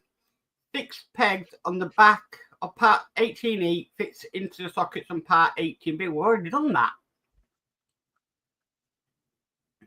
Then it says stick the video card 18A in place on the front of the frame.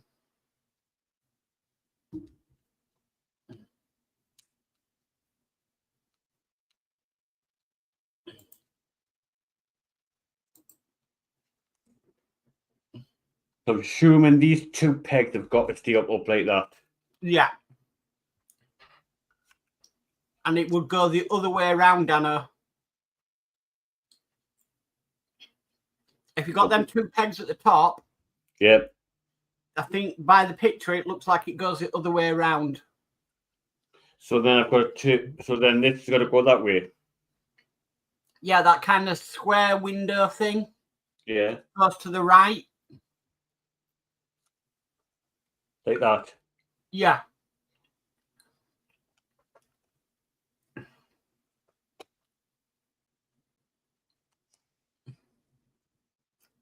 There you go. Yeah, that's correct per the instructions. Cool. Okay, it says take the two connecting rings and the video support. Fit one of the rings on each side of the support. Note that the rings have different size pegs. The smaller peg should be next to the edge of the support. These are push fit connections. Right.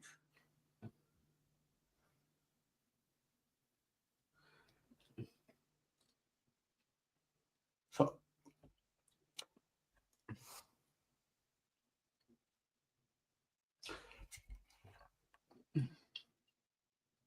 the smaller one's got to be closer to me. Small, yes, I believe so.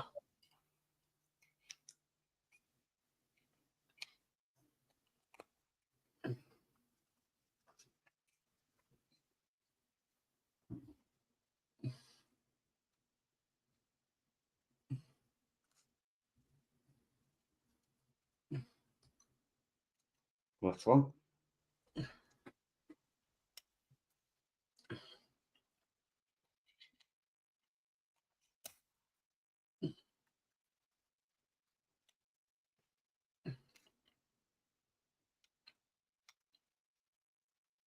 That's better. Like that. Okay. Take the two connecting rings, 18G, and the video support. Fit one of the rings on each side of the support. Note that the rings have different size pegs. The smaller peg circled should be next to the edge of the support. These are push fit connections. Like that. Yes. Then it says fit the video stand assembly from step 9 onto the base assembly from step 3. The side supports 18F and 18H hug the columns and the screw sockets on the base of parts 18H, 18D align with the screw holes in the base. Basically like what you just done. Yeah. Then turn the assembly over so that you can fix the video stand assembly in place with 3 AP screws.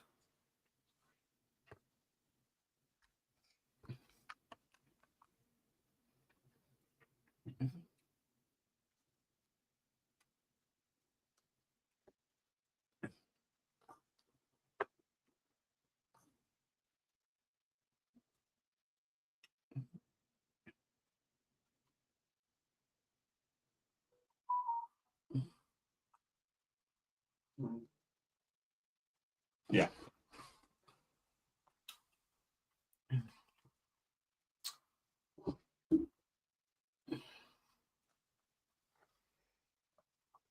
So, hang on, where does these screws go at the bottom?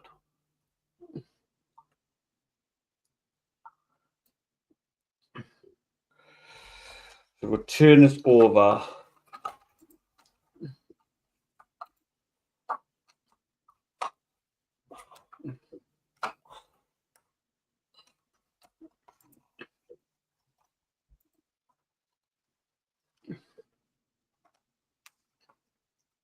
And then you've got one there and two at the front.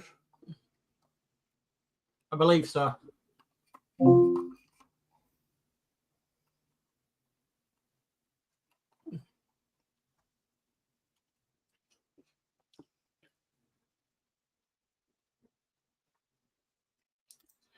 Geordie Dave says, been watching the wrestling, and this wrestling's finished now.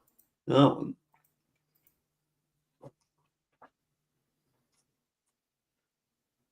Just working out where these last two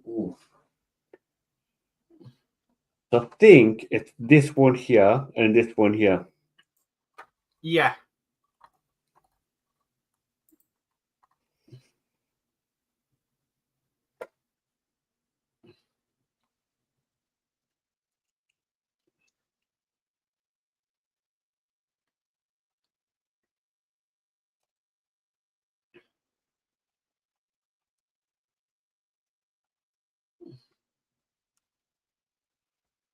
All right, that's that done. Okay. It says next, take the video card assembly from set 7 and check that it is the right way up with the screw sockets on the sides of part 18B near the top of the frame. Fit the pegs on the back of part 18B into the holes in part 18D as indicated. This is the push fit connection. Yeah.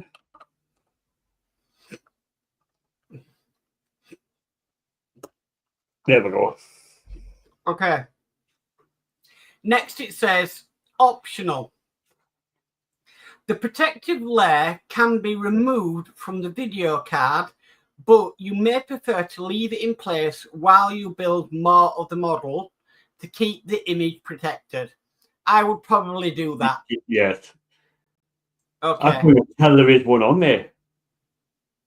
Well, apparently there is. What? Okay, so 19, if you still want to continue. Yeah. Well, 19's easy. So 19, issue 19 is Dalek Mutant Control Chamber. Yeah. Don't tell me you've been down to open this one. Yes. Wouldn't they?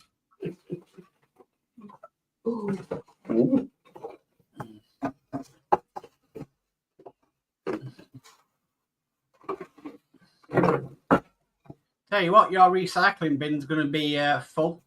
Yeah. Unless you take the boxes down to the allotment. Oh, very spongy. Ugh. Brain. And he sits obviously there. Yeah. But I put him to one side. Just in short. Good gracious. Where has the world come to? I put him to one side for now. We're not using them. Okay. Right, so that was easy because there was absolutely nothing to do in that issue. Yeah, Apart basically. from put him on the seat, but we can't do that because the seat's not on yet. Yep. Okay, so 20. The penultimate, not the final, but the penultimate is Dalek Mutant Control Center. Is that the one that opened? No, that's the one that you haven't opened.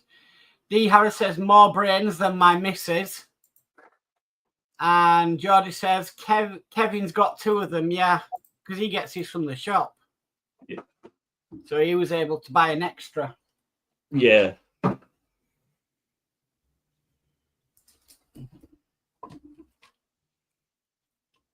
I might just pick another one and I'll send it to you.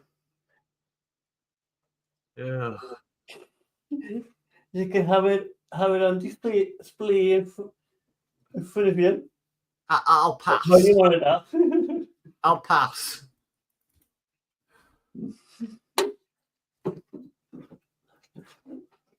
There.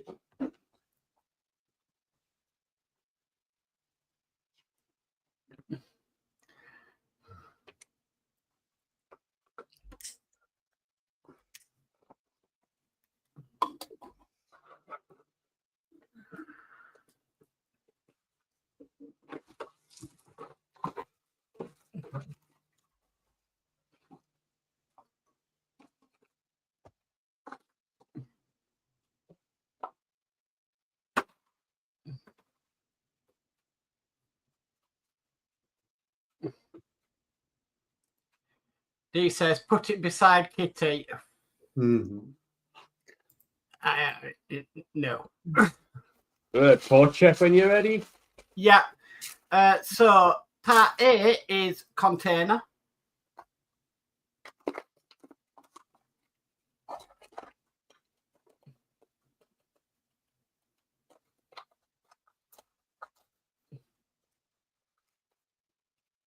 Yeah. Part A is container and part B is container. Part C is pipe connection.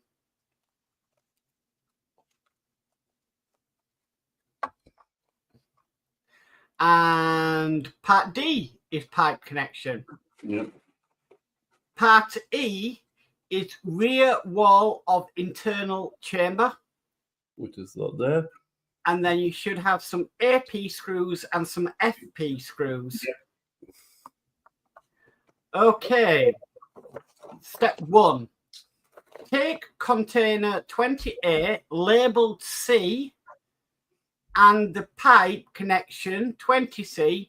Notice that in this diagram, the flat side of the tab at the top of part 20C is facing towards, facing forwards so that the lower end leans to the right. Fit the tab into the recess at the bottom of part 20A so that the raised screw hole in part 20A fits into the recess in part 20C. Fix the parts together with an AP screw. And I think you got it bang on there. Right. AP. Yeah.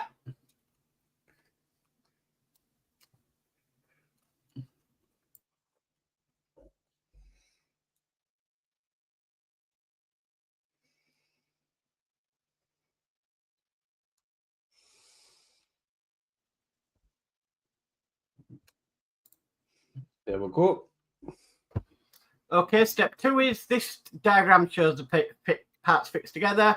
And then he says, similarly, take 20B and 20D, fix and fit the tab at the top of part 20D into the recess in part 20B, fixed together with an AP screw.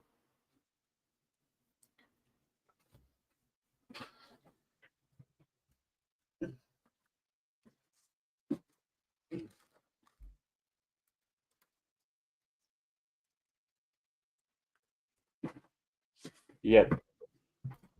Okay. Step 4. Take the assembly from issue 18 and hold it on its side so that you can access the underside of part 17E. Fix the 17E, yeah. Fit the wall so that the arm, so that the rim of the wall fits into the recess in part 17E.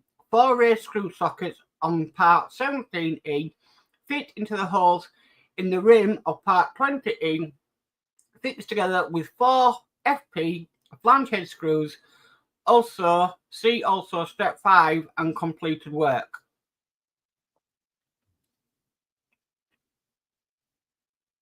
Yeah.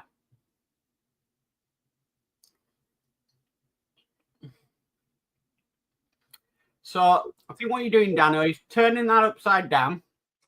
This. Yeah. That bit. Right. And let's try to see how they got it orientated. Yeah.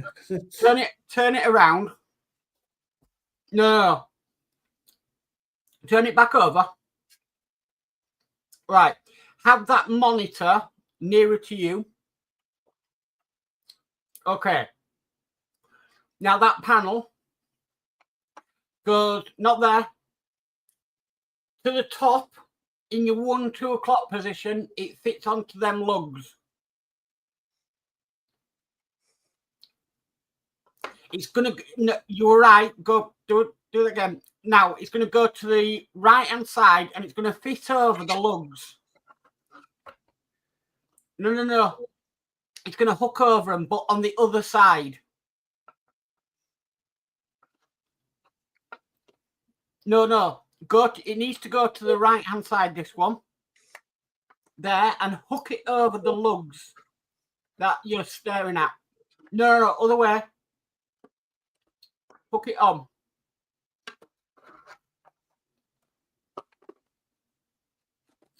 There you go.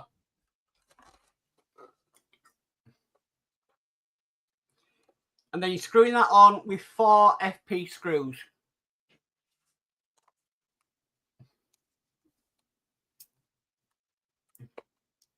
Geordie says, you took my advice not to put the seat in until you do side panels as some pipes go in, and Kev had to take the seat out. Yeah. Just hang on.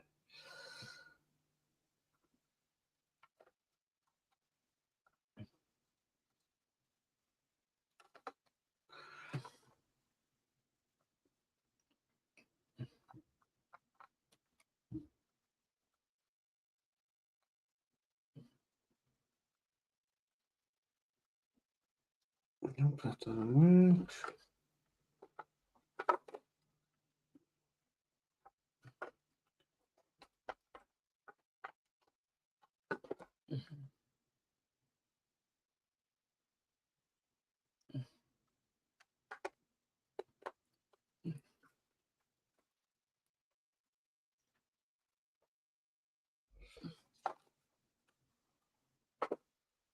This is one of the awkward bits.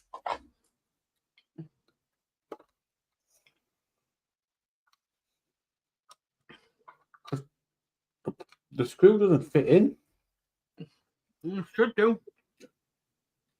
Just say FP and the flange screws. So Yeah.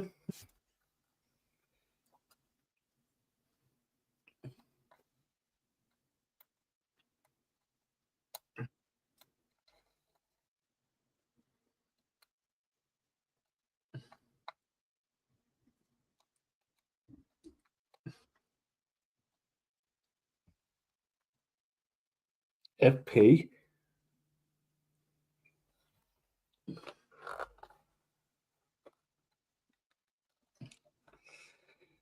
It's nothing. It's not touching the bottom at all.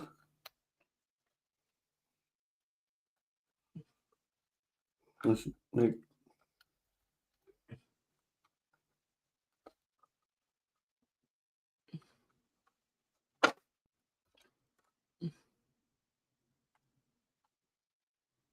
definitely look like they fit.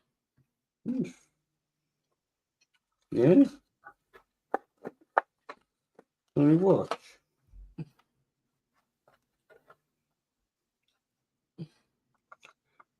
When you go to do that,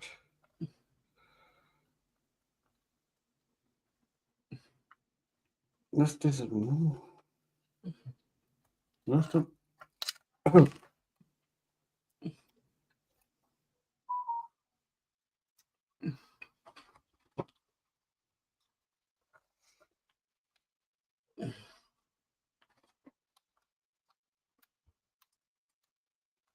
When I move,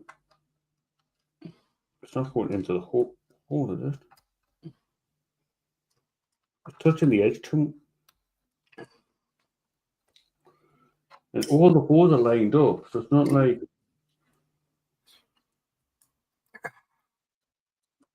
The only thing I suggest is take that back panel off, and then on the, not that back panel, but on the there, try pre-screwing the holes.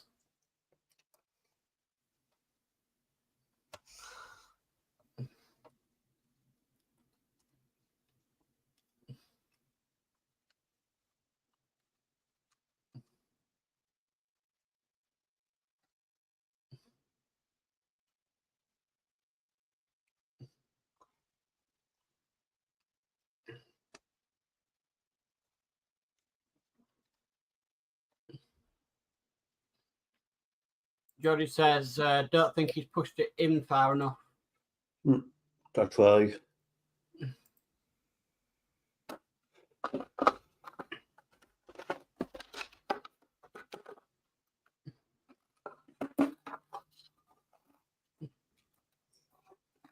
Ah, right.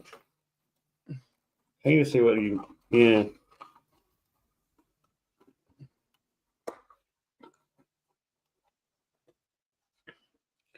That looks better.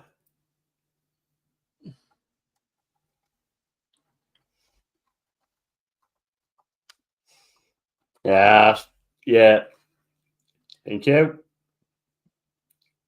Dads are always right.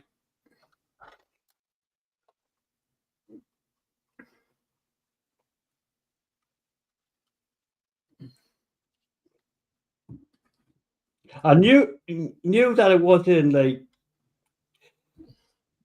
going in for properly, like the screw it was touching. That Yeah. I just didn't know what it was.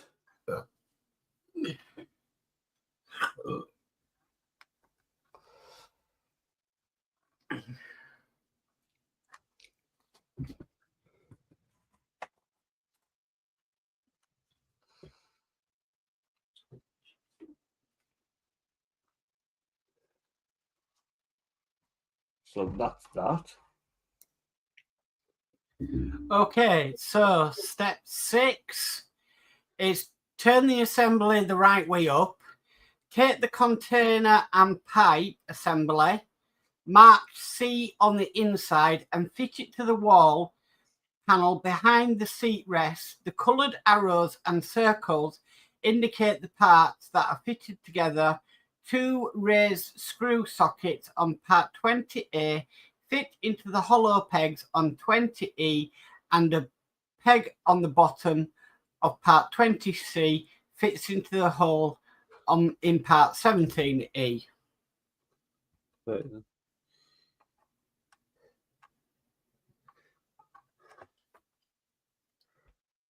So hang on. This one goes here. Yeah. And then it's Geordie says, luckily I watched Kev building it. yeah. There you go. That one's in. Right. Okay. Then it wants you to put the other one in. But do you want to screw that first one in first? Yeah. Okay, so that's be screwed in with 2 AP screws.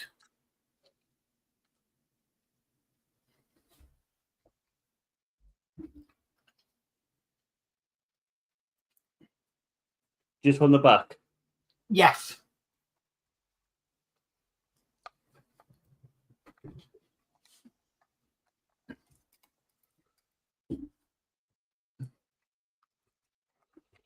It's the same again. It's now one. There you go.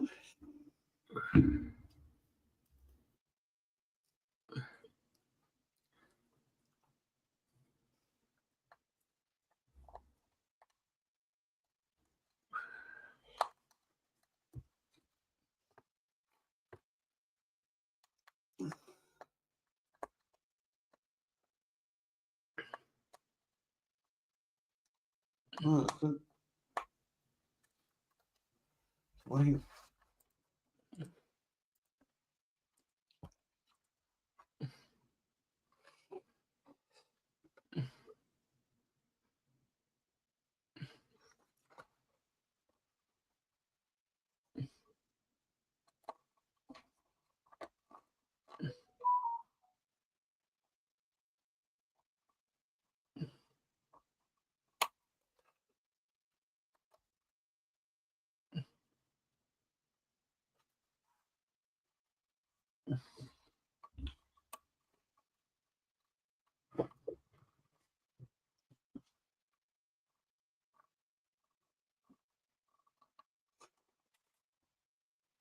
And then this one goes in the opposite place. Yeah. So step 6 is turn the assembly the right way up. Take the container and pipe assembly, mark C on the inside and fit it to the wall panel behind the seat rest. The coloured arrows and circles indicate the parts that are fitted together. 2 raised sockets on part 20A fit into the hole hollow pegs on 20E, and a peg on the bottom of part 20C fits into the hole in part 17E. And then it says turn the assembly round and fix each of the containers in place with 2 AP screws fitted through the rear of the wall.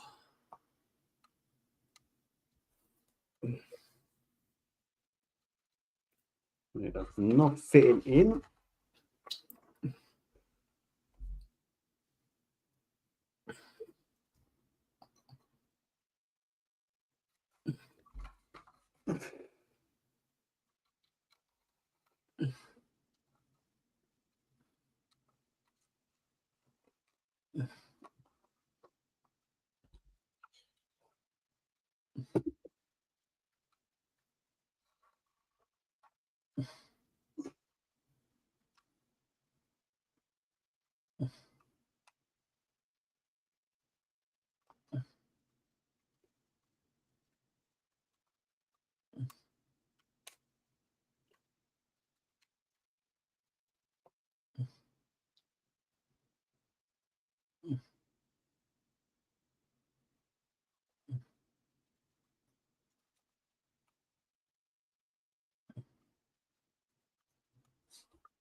Right, so, and then I need to turn it over and screw on. There's none at the bottom, is there? No. Okay, so that's completed work. A wall has been fitted to the control chamber, and containers and pipework have been fixed to the wall. Okay, 21. Dalek Mutant Control Center. Which looks like the bit that I... Yes. The one that you mistakenly got out. But then I've got a spare box. Pardon? I've got a spare box as well. Ah. Which is 21 on it as well.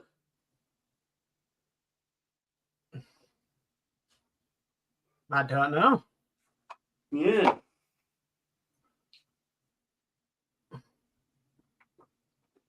Let's go through these parts and then I'm going to open that box up if we need to. Okay.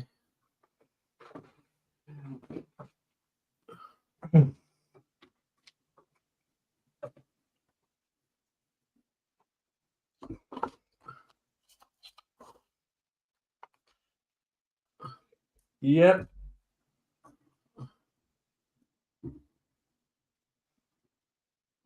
Okay, so part A is pipework.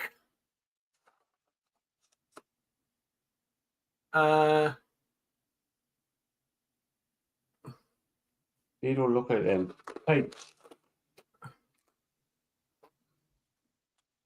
No. So, I don't know.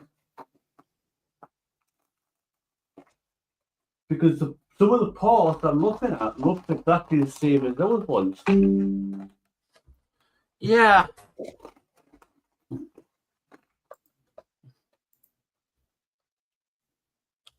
Right, that's got those HP screws in. And other screws.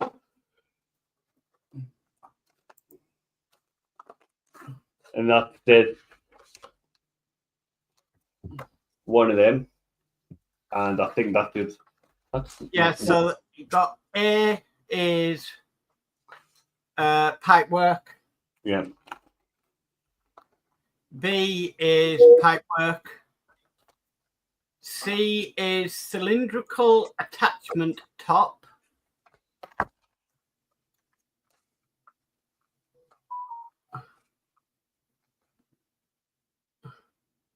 Which is this part here. Yeah.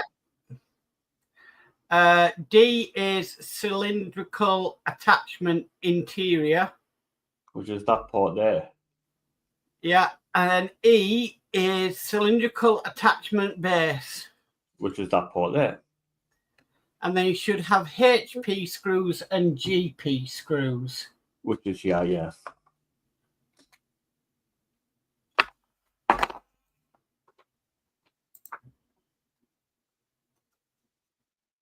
Them parts you got, Danno, that spare box Yeah.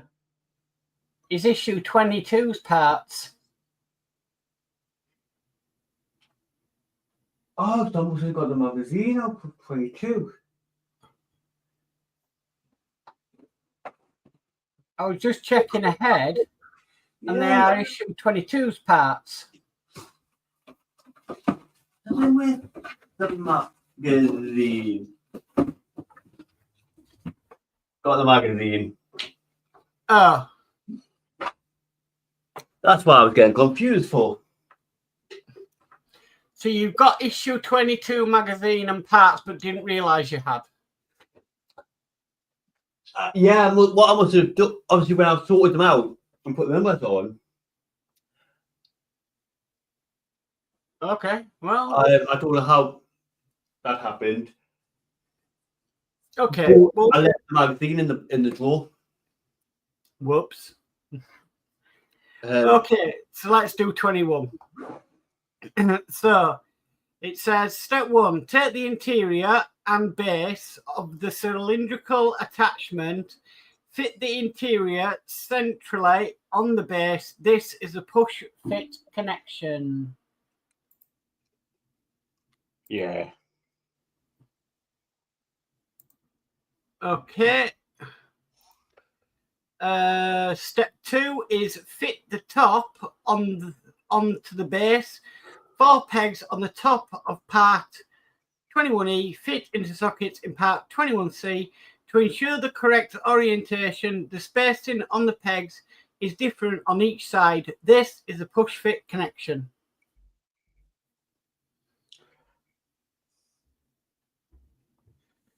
So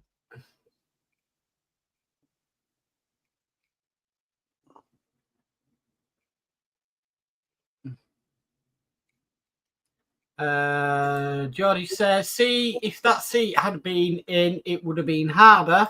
yeah. And D says, what's in the box, as Wayne would say.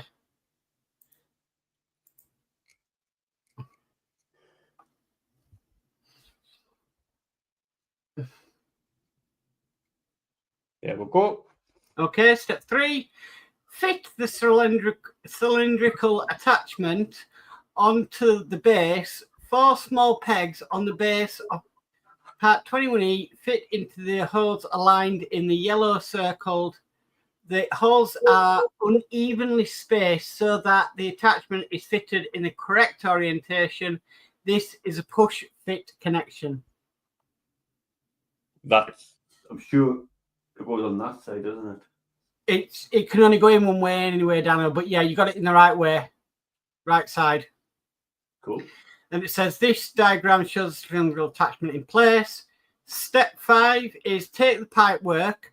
Note that the ends of the pipe work on this part are wider apart than the ends of the pipe work in part 21B. Fit the peg on the ends of the pipe work into the holes highlighted in yellow in part 17E. See also step 6, which shows part 21B in place. A peg is larger than the other to help you fit the pipe work in the correct orientation. Turn the assembly over so that you can fix part 21A in place with a GP and a HP screw. 2 different types. Okay.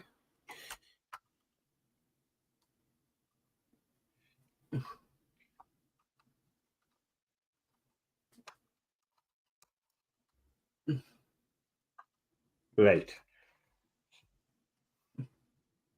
So we need 2 different screws, a HP and a GP.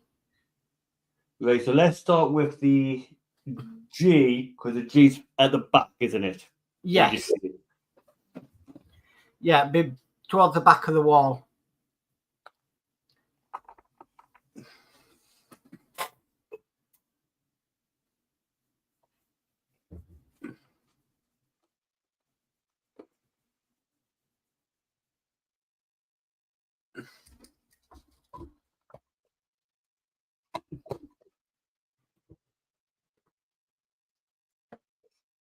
No, it's just started raining here. We had rain earlier, like. We're down a lot, minute we need to take cover in the polytunnel. Yeah, I saw that. Yeah. Ed Sheeran's let himself go a bit, hasn't he?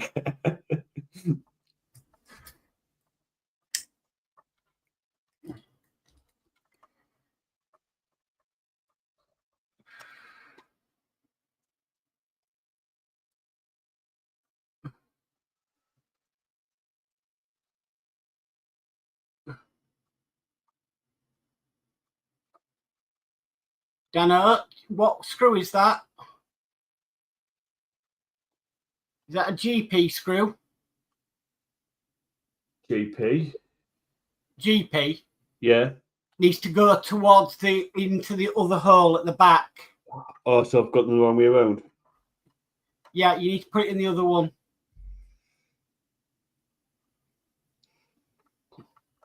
Is that a GP? No, I think you were correct. Ignore me.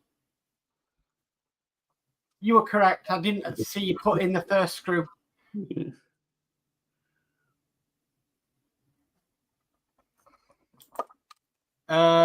Geordie Dave says, tip, self-tap the holes.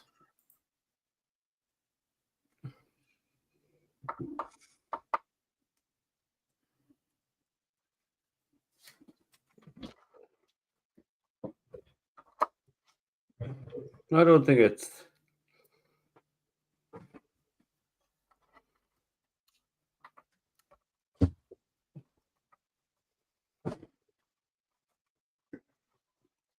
There you go. Okay, so next step. Oh, that is no, sorry. Yeah, step 6 is fit the second pipe work with a smaller gap between the end of the pipe into the base. Again, one peg on the end of part 21B is larger than the other. Turn the assembly over so that you can fix part 21B in place with 2 HP screws as indicated. So it doesn't matter now which screws are both HP.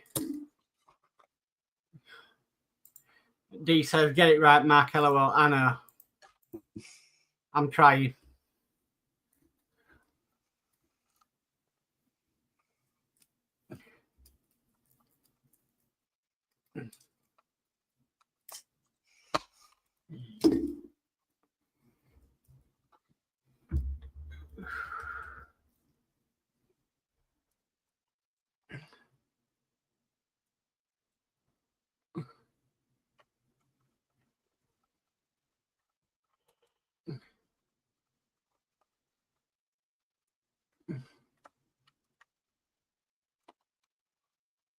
That's one.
Why is it pushing up for?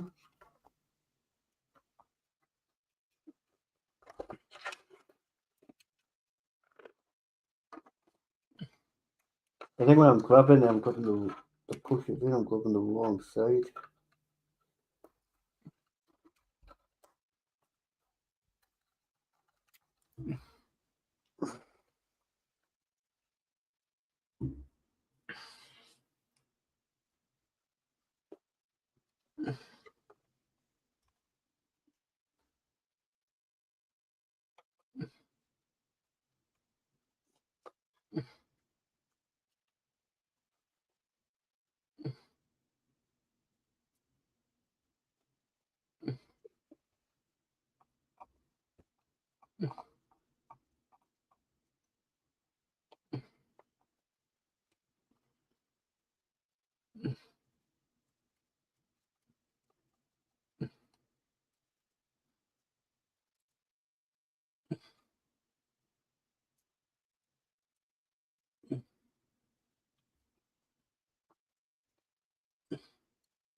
No.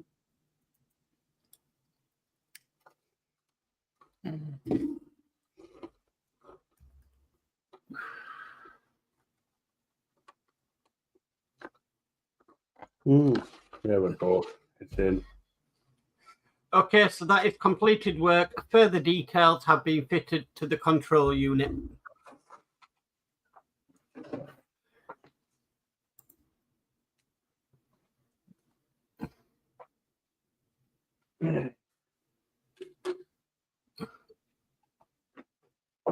It's going to pop to the toilet. Okay.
Right, I'm back. Okay. Geordie asks, you doing the next issue? The last one. No, Well. yeah, well, there's not a lot to do in it. Yep.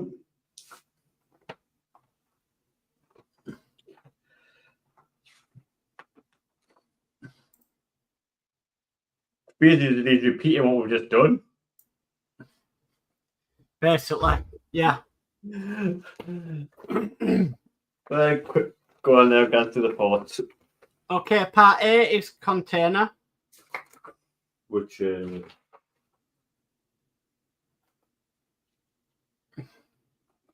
there. Part B is container. That one there. Part C is pipe connector. That one there. Part D is pipe connector. Which are these? Part E is cylindrical attachment top. Which is that there. F is cylindrical attachment interior. And that's that. G is cylindrical attachment base. And you should have some AP screws. Any AP screws, like, yeah. Okay. So just like last one is take the interior and the base of the cylindrical attachment, fit the interior centrally on the base. This is a push fit connection.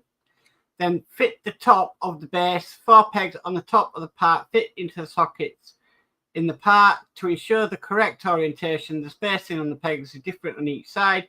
This is a push fit connection.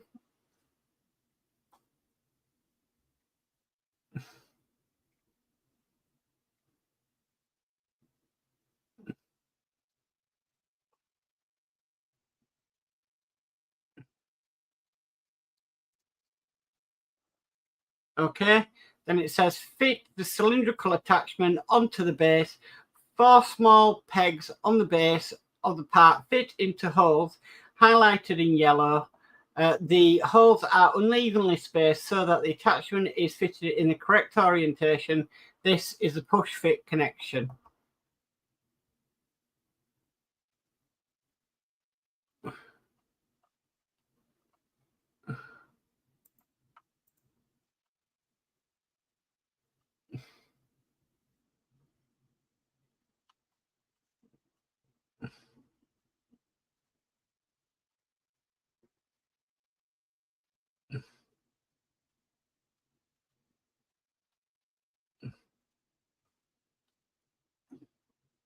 Next one. Okay.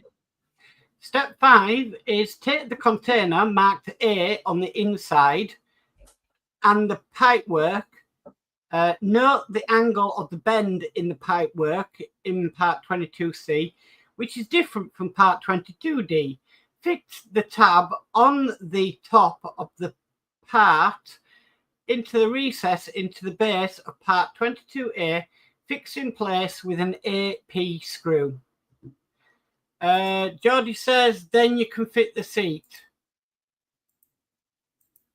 I would have thought, why is fitting the seat until the next back walls? But I would have thought. Mm.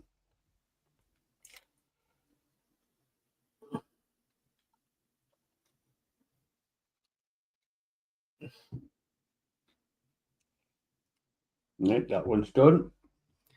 Okay, step 6 is take the second container marked B inside and the pipework 22D, check the fit and fix together with an AP screw.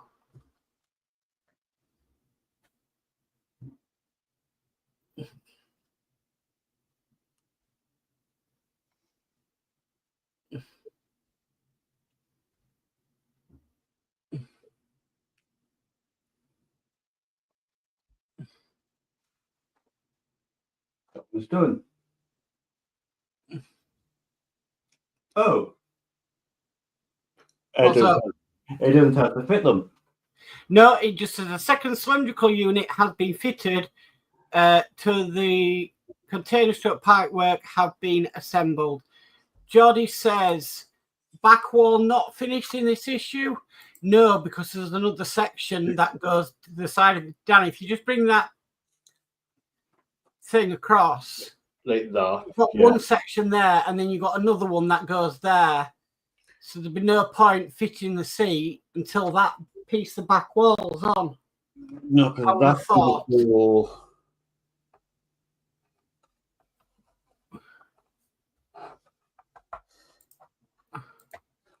There.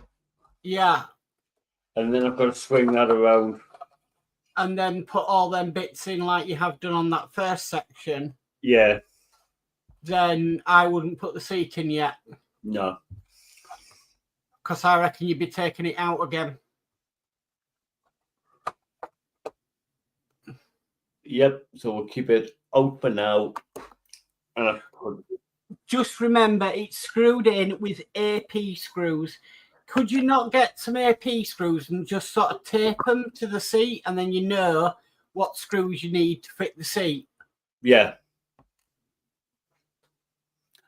I'll do that after the shoot.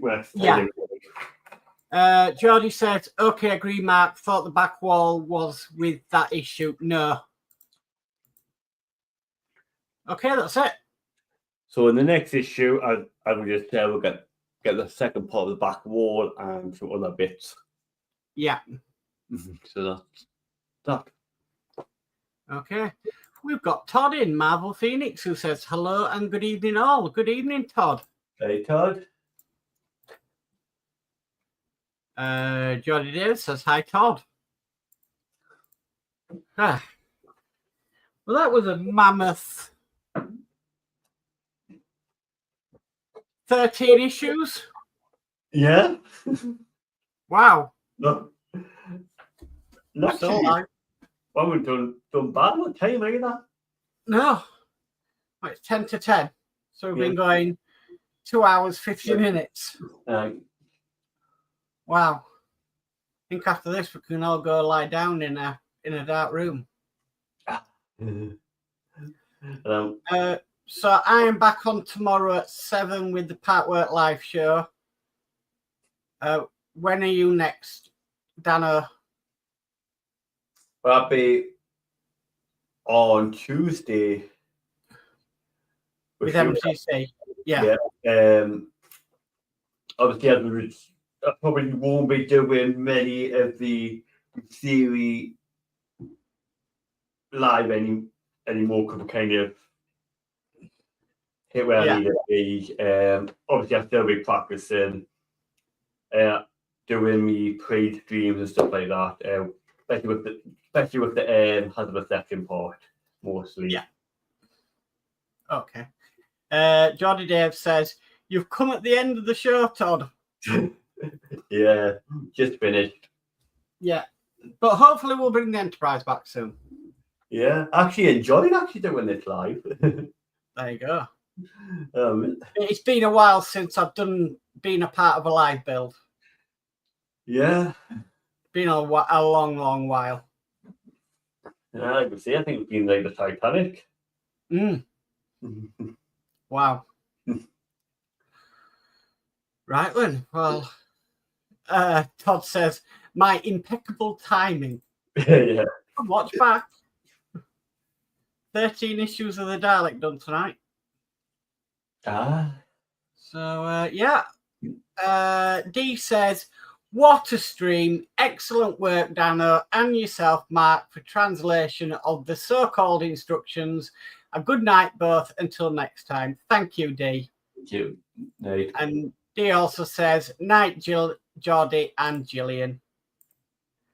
So, yeah, do you want me to say my goodbyes? And yeah.